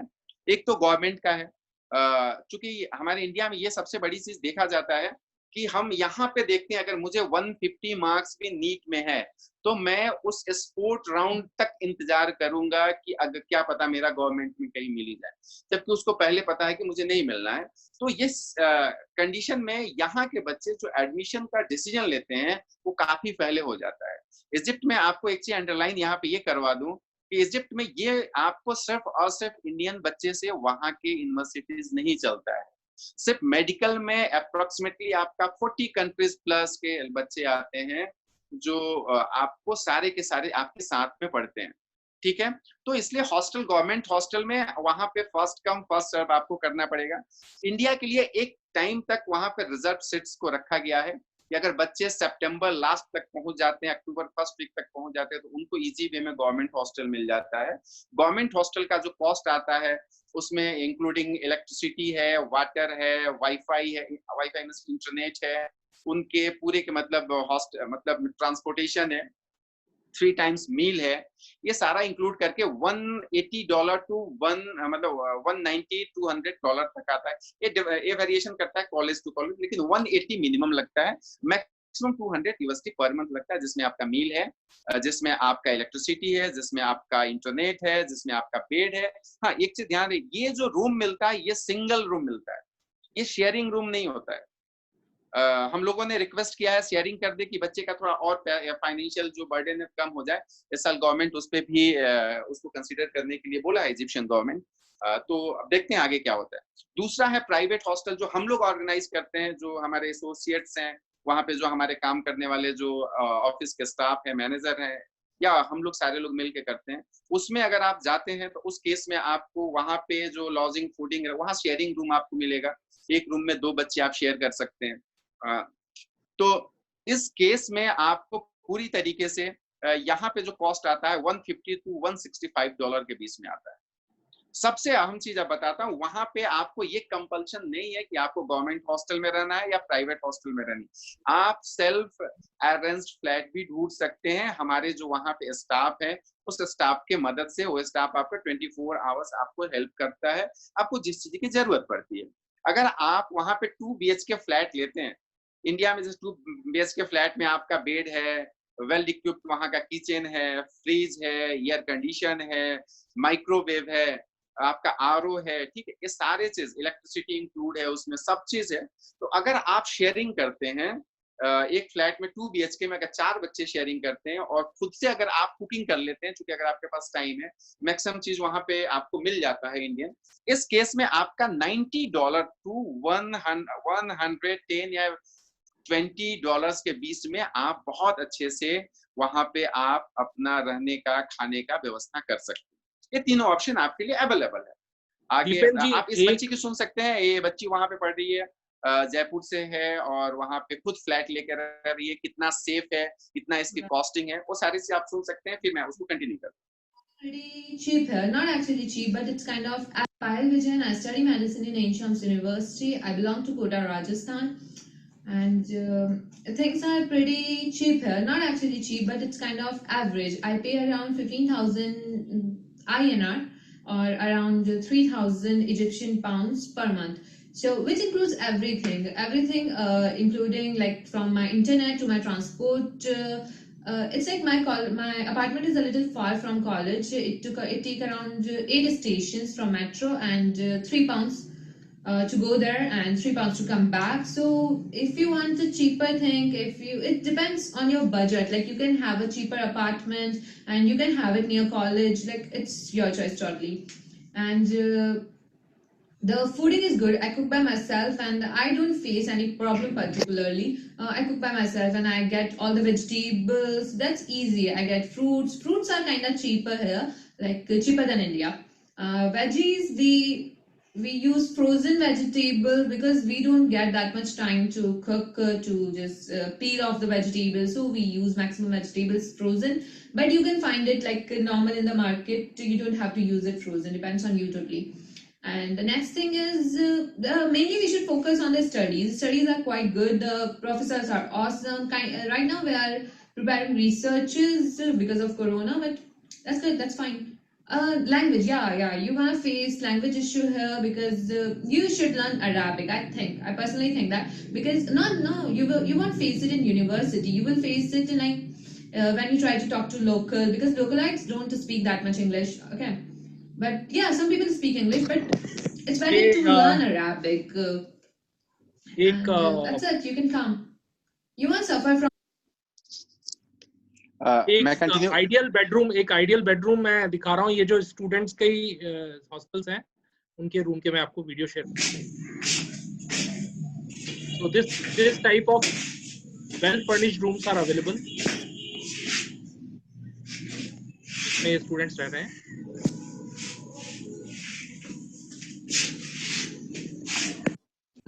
जो कॉस्ट बताई गई है वो इस तरह के अकोमोडेशंस की है। ठीक है, मैं कंटिन्यू करूं प्लीज।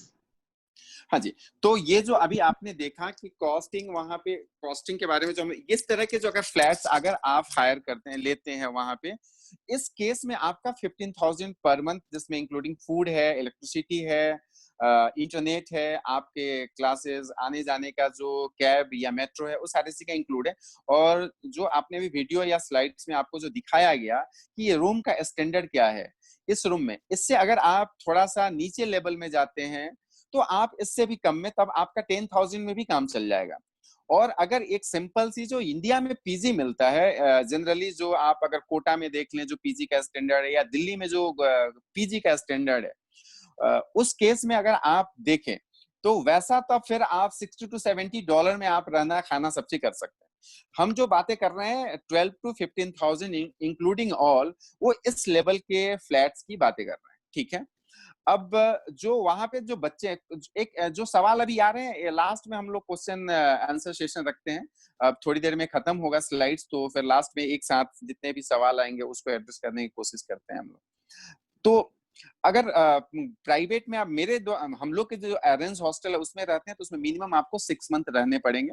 अपने से आप ढूंढ के रहना चाहते हैं अपने बजट के हिसाब से, तो मेरा वहां पे जो भी मैनेजमेंट है जो भी मेरा मैनेजर है वो सारा चीज आपको सपोर्ट करेगा, ढूंढने में, सारे चीज अरेंज कराने में, एग्रीमेंट करना, सब कुछ में। गवर्नमेंट हॉस्टल आपको चाहिए, गवर्नमेंट हॉस्टल आपको मिल जाएगा। गवर्नमेंट हॉस्टल में आपको जाने के 10 दिन बाद, जैसे इंडिया में है एडमिशन के तुरंत बाद हॉस्टल्स नहीं मिलते हैं गवर्नमेंट में, आपको गवर्नमेंट जो हॉस्टल कमेटी की मीटिंग होती है उसके बाद डिसाइड होता है कि आपको कौन सी हॉस्टल दी जाए। सेम चीज इजिप्ट में है।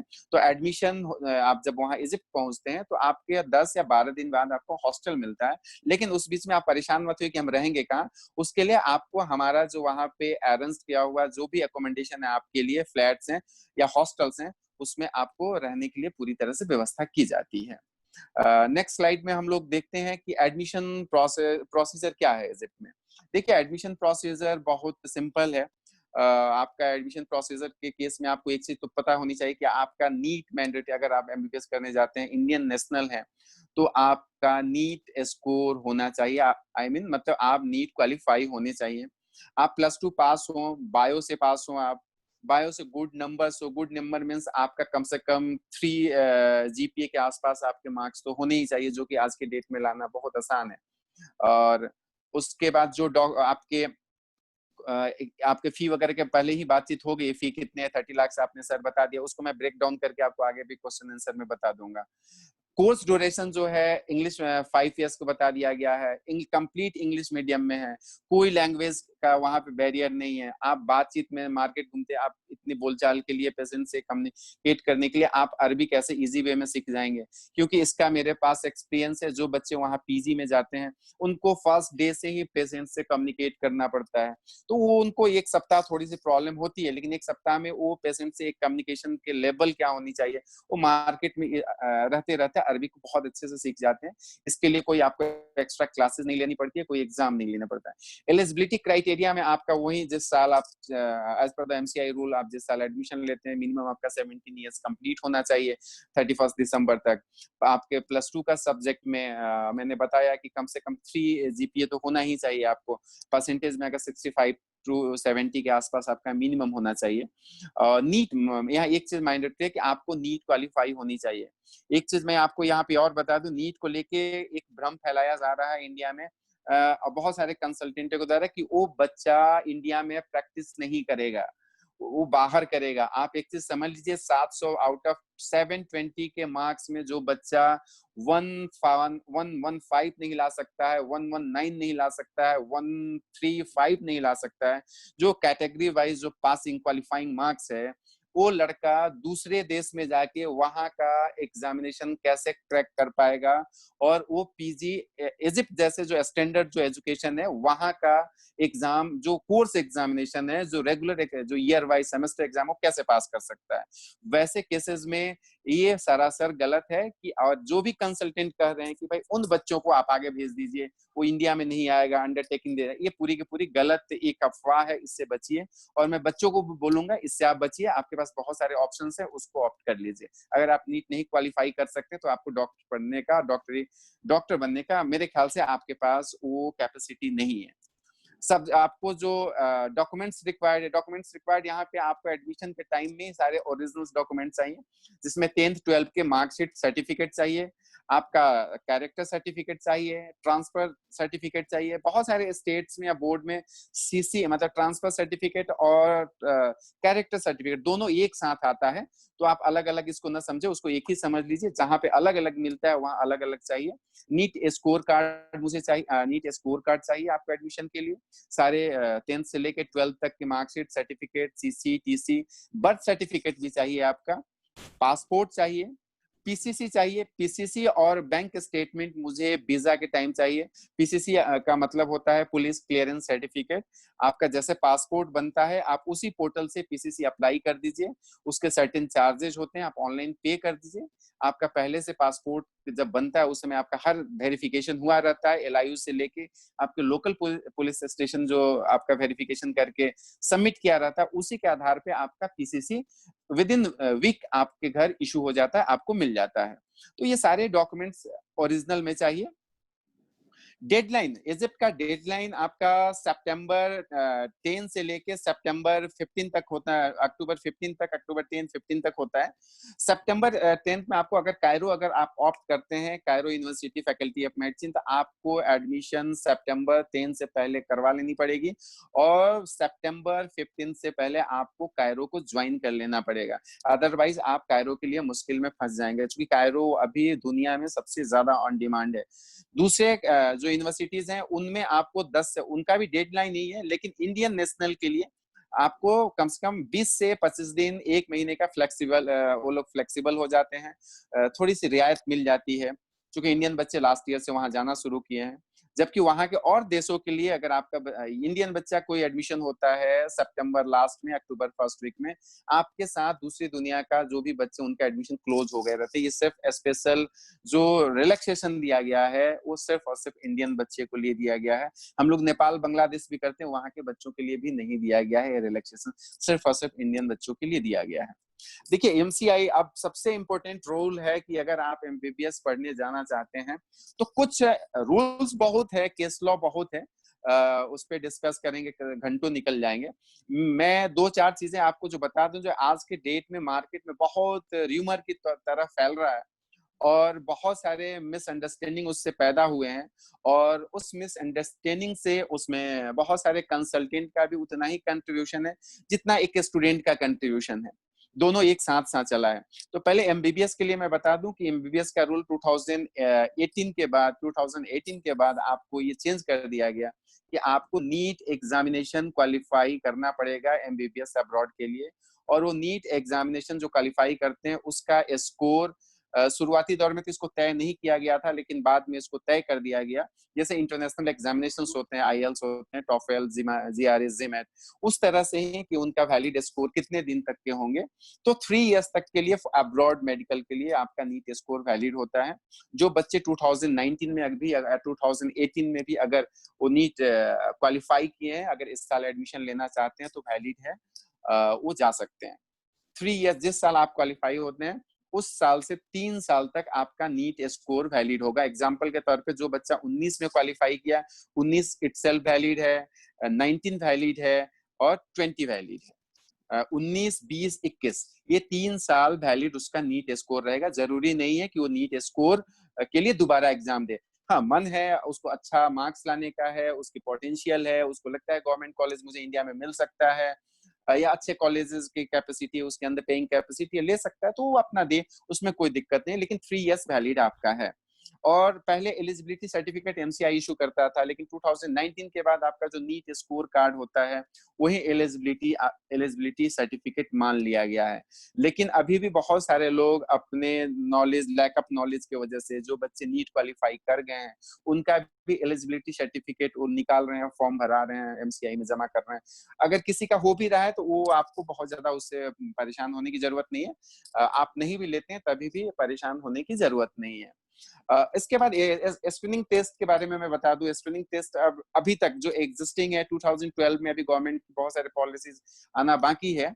एग्जिस्टिंग ये है कि कोई भी फॉरेन नेशनल, कोई भी इंडियन नेशनल, ओवरसीज नेशनल, जो अगर कोई भी अब्रॉड से, आउट ऑफ इंडिया से पढ़ाई करके आता है, एक्सेप्ट 5 कंट्रीज, वो 5 कंट्रीज है यूएसए,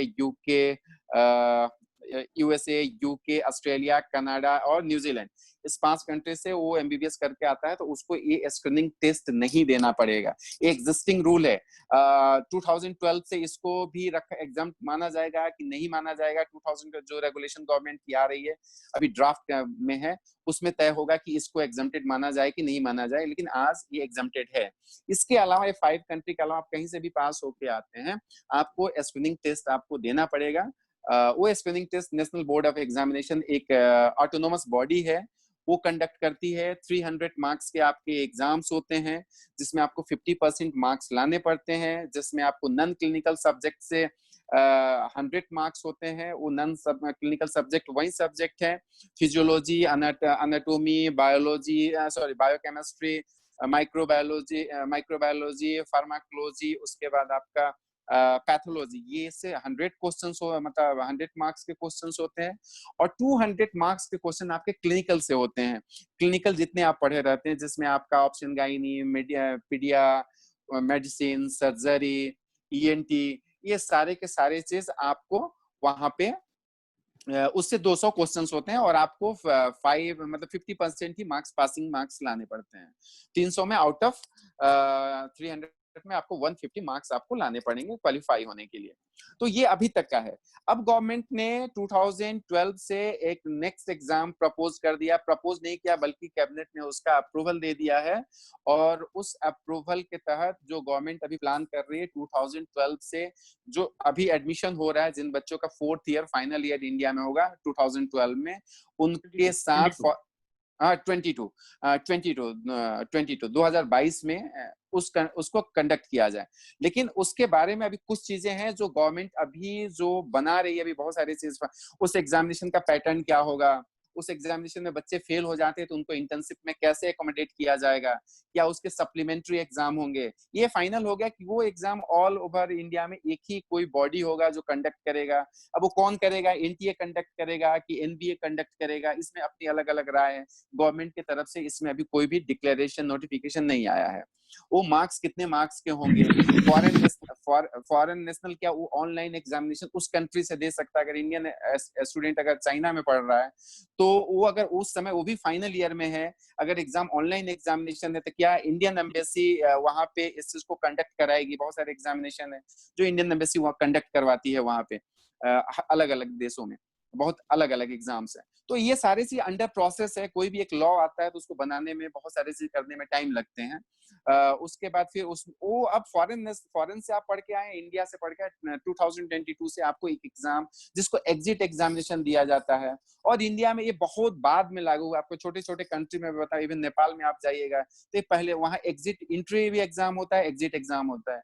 बांग्लादेश में आप जाइए वहां भी एग्जिट एग्जाम होता है, इंट्री एग्जाम होता है। श्रीलंका में है, मलेशिया में है, भूटान में है। इंडिया बहुत बाद में इसको लागू कर रहा है, जबकि इसकी डिमांड आपको 2002-2003 से चली आ रही है कि आप यहाँ पे एग्जिट एग्जाम लागू कीजिए। कैसे आप क्वालिटी इंश्योर करेंगे कि इंडिया से भी पढ़े हुए डॉक्टर हैं वो अच्छे हैं, ठीक है। तो इसलिए 2012 से इसको लागू कर दिया गया है। ये सारे फोटोग्राफ्स है आपके सामने। ये कायरो यूनिवर्सिटी के कैंपस है, ये मेन कैंपस है, फैकल्टी ऑफ मेडिसिन का कैंपस है। ये उनके ये फोटो हॉस्पिटल्स हैं। ये फैकल्टी ऑफ मेडिसिन का आपका लेक्चर थिएटर का बिल्डिंग है। ये मेस है और ये कॉरिडोर है वो आपका हॉस्पिटल्स का, वो इसमें लग गया है वो बीच में। ये बुक्स है। बुक्स के बारे में मैं आपको बता दूं, देखिए दूसरे कंट्री की तरह आप और भी जो कंट्री है, तमाम तरह के कंट्री मार्केट में अपने देश के एमबीबीएस को प्रमोट कर रहे हैं, या हम जैसे बहुत सारे लोग भी प्रमोट कर रहे हैं। बुक्स, एक डॉक्टर बनने के लिए बुक्स की भी एक बहुत खासी अहमियत होती है, काफी रोल बुक्स प्ले करता है।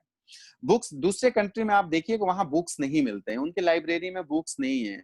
उनके लाइब्रेरी में यही के कुछ लोग हैं जो 100, 200, 150 बुक्स खरीदे और उसके बाद वहां पे ले जाके रख दिए हैं, वहीं से दिखता है।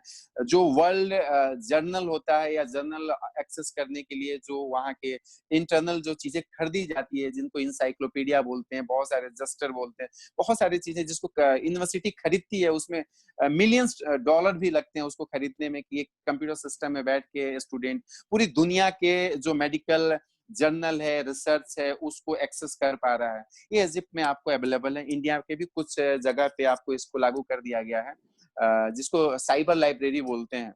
एम्स भी लागू कर दिया है, बनारस हिंदू यूनिवर्सिटी भी लागू कर दिया है, जेएनयू लागू किया है, दिल्ली यूनिवर्सिटी पे बहुत अभी धीरे धीरे इंडिया में भी इसको अपग्रेड किया जा रहा है। तो ये बुक्स है।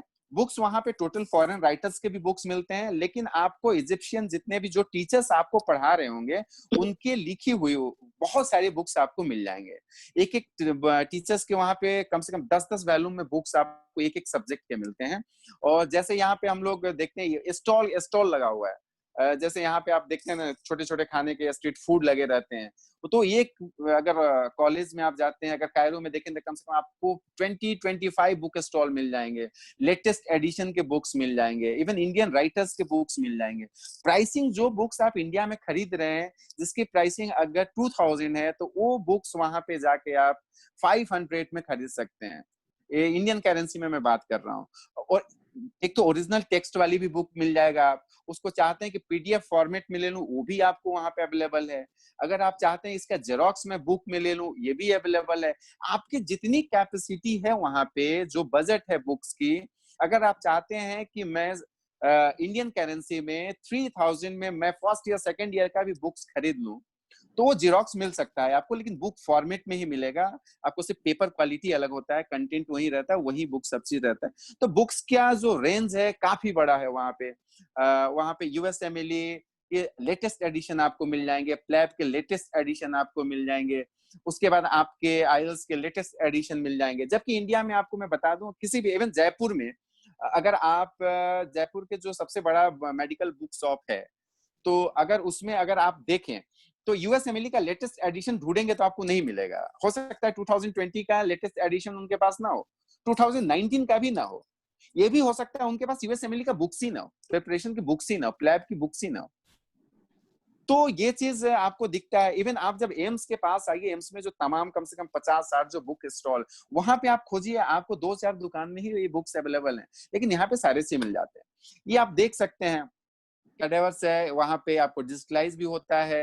ये बच्चे आपको प्रैक्टिकल कर रहे हैं, जो यहाँ पे हमेशा सवाल पूछा जाता है कि भाई वहां पे पेशेंट वो बॉडी मिलेगा कि नहीं मिलेगा। आप देखिए वही का है, ये बच्चा ये नॉर्थ ईस्ट का है। आपकी उनके जो लैब्स हैं वो आप फोटोग्राफ्स देख सकते हैं। ये सारे बच्चे जो फेस्टिवल के बच्चे हैं उनका है, जो फेस्टिवल वहां मनते रहता है, एनुअल फंक्शन डे। ये आपका क्लासरूम, अलग अलग क्लासरूम और प्रैक्टिकल रूम्स के पिक्चर्स हैं आपको, जहाँ पे प्रैक्टिकल, चूंकि छोटे लेवल में प्रैक्टिकल कराया जाता है, जिसमें 10-15 बच्चे का मैक्सिमम। हॉस्पिटल्स हैं, हॉस्पिटल का छोटा सा एक बेड है, मतलब जो वार्ड को हम लोग दिखाने की कोशिश की। ये हॉस्टल प्रीमाइसेस है, हॉस्टल इस तरह से है। ये आपका हॉस्पिटल का ही वार्ड है, देखिए कितना नीट एंड क्लीन वहां पे रखा जाए, सफाई पे काफी ध्यान दिया जाता है वहां पे। तो इसको लेके बहुत ज्यादा परेशान नहीं होनी है। 2-3 चीज अब यहाँ पे जो इस स्लाइड में नहीं है, मैं विनय सर से ये जिक्र करूंगा। 2-3 चीज जो मार्केट में इजिप्ट को लेके जो कंसल्टेंट को पता नहीं है, इजिप्ट के बारे में कुछ भी एक्सप्लोर अभी तक नहीं किए हैं, वहां पे बच्चे अगर ये चीज पूछ रहे हैं तो 3-4 चीजों में काफी कंफ्यूज हैं। कोर्स ड्यूरेशन को लेके कंफ्यूज हैं, इंटर्नशिप को लेके कंफ्यूज हैं, और ये कोर्स ड्यूरेशन इंटर्नशिप को लेके कंफ्यूज है। और इजिप्ट के बारे में उनको पता नहीं है, क्योंकि आज तक उन्होंने जो काउंसलिंग किया है वो काउंसलिंग उनके 2-3-4 चीजों पे ही टिका हुआ था, जो कि अब 2019 से काफी चीजें बदल गई है। हो सकता है इंडिया के काफी कंसल्टेंट अब इस बिजनेस को छोड़ के भी चले जाएं, क्योंकि अब काउंसलिंग करना बच्चों का इतना आसान नहीं है।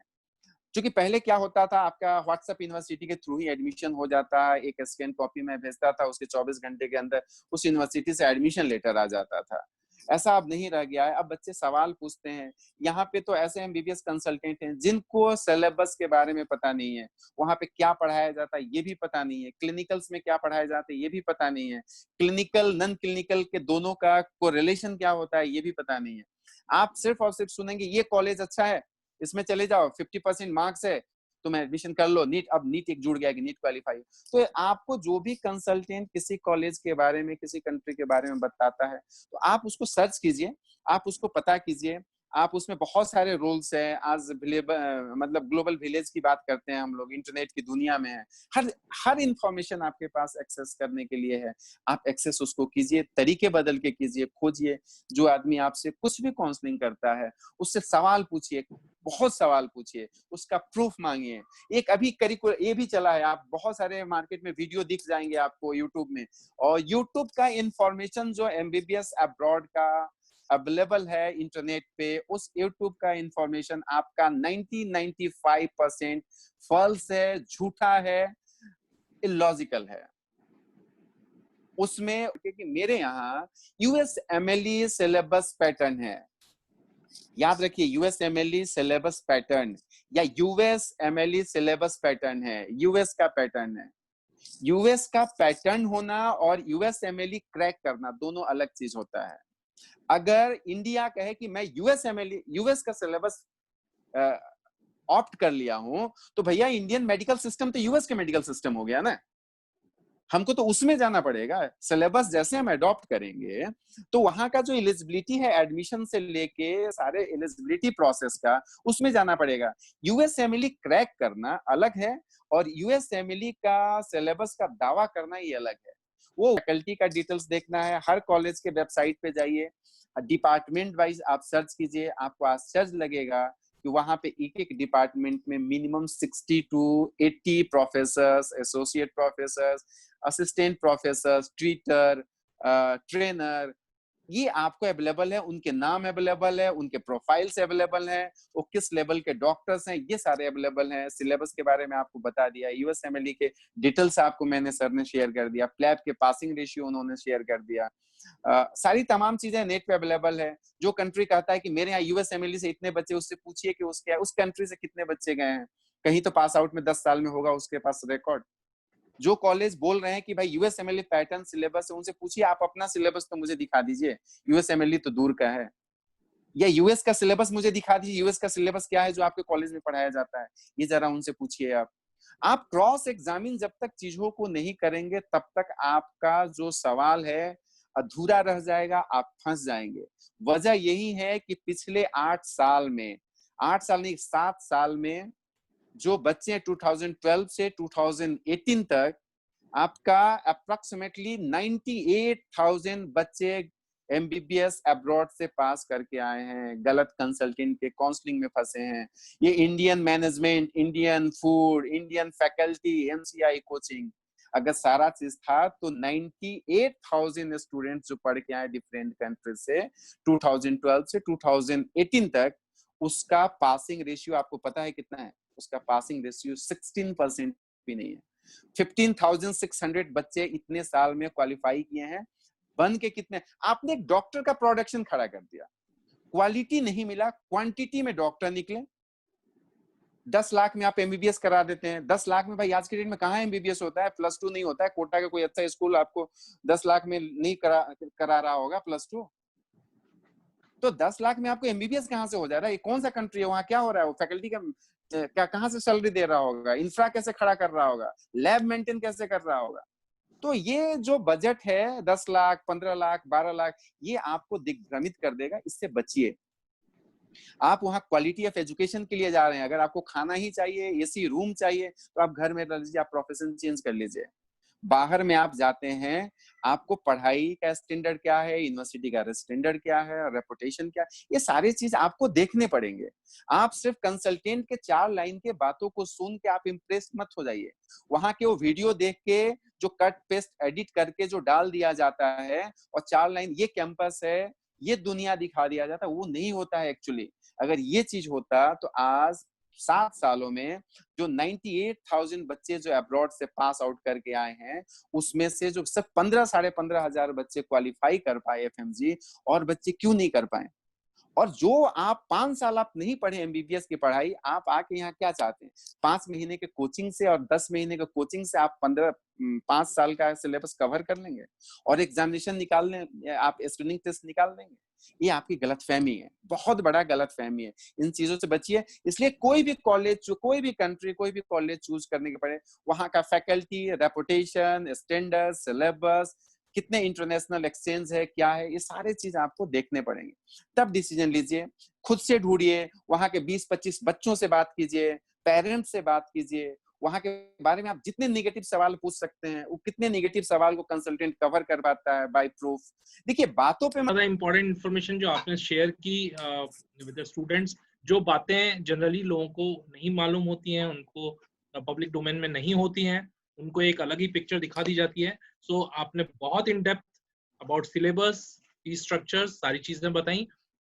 लेकिन लास्ट शेयर मैं एक वीडियो करना चाहूंगा और मैं बताना चाहूंगा कि ये कायरो मेडिकल यूनिवर्सिटी का कैंपस है, जो कि एरियल व्यू से है, और जहां जहां तक आपकी नजर जा रही है इस वीडियो के अंदर, वो पूरा यूनिवर्सिटी कैंपस है।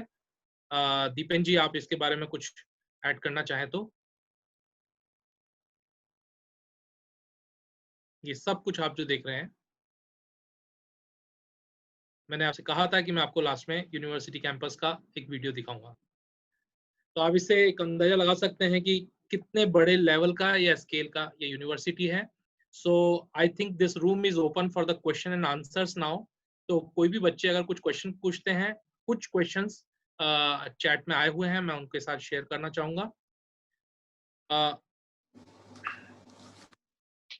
यहाँ पर एक अमन सिंह ने क्वेश्चन पूछा है, कोर्स इंग्लिश मीडियम होगा या बाइलिंगुअल होगा?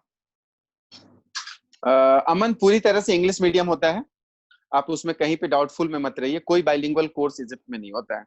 हाँ, अगर आप पूरी तरह से अरबिक मीडियम में पढ़ना चाहते हैं, उसकी भी व्यवस्था वहाँ पे है, आप अरबिक में भी पढ़, लेकिन उसके पूरी क्लास और सेक्शन अलग होते हैं। इजिप्ट में आपको 4 लैंग्वेजेस में एमबीबीएस पढ़ाया जाता है। इंग्लिश में भी है, और अरबिक है, जर्मन है, स्पेनिश है।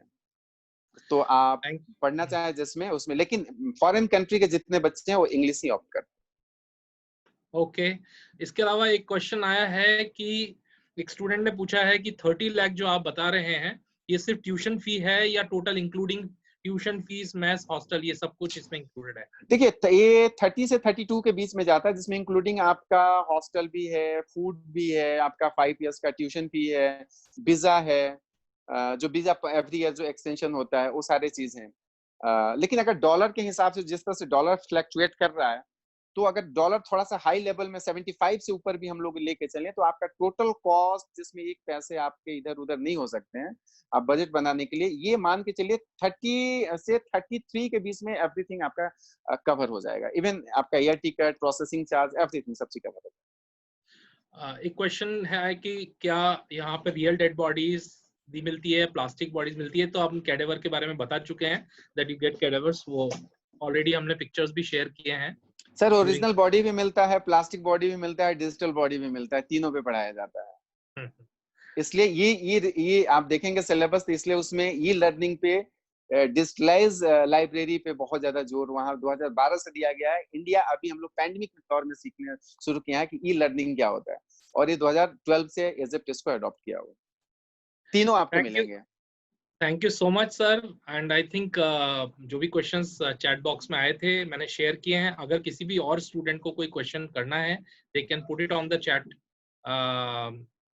एक क्वेश्चन और आया है कि लास्ट ईयर का नीट स्कोर भी वैलिड है क्या?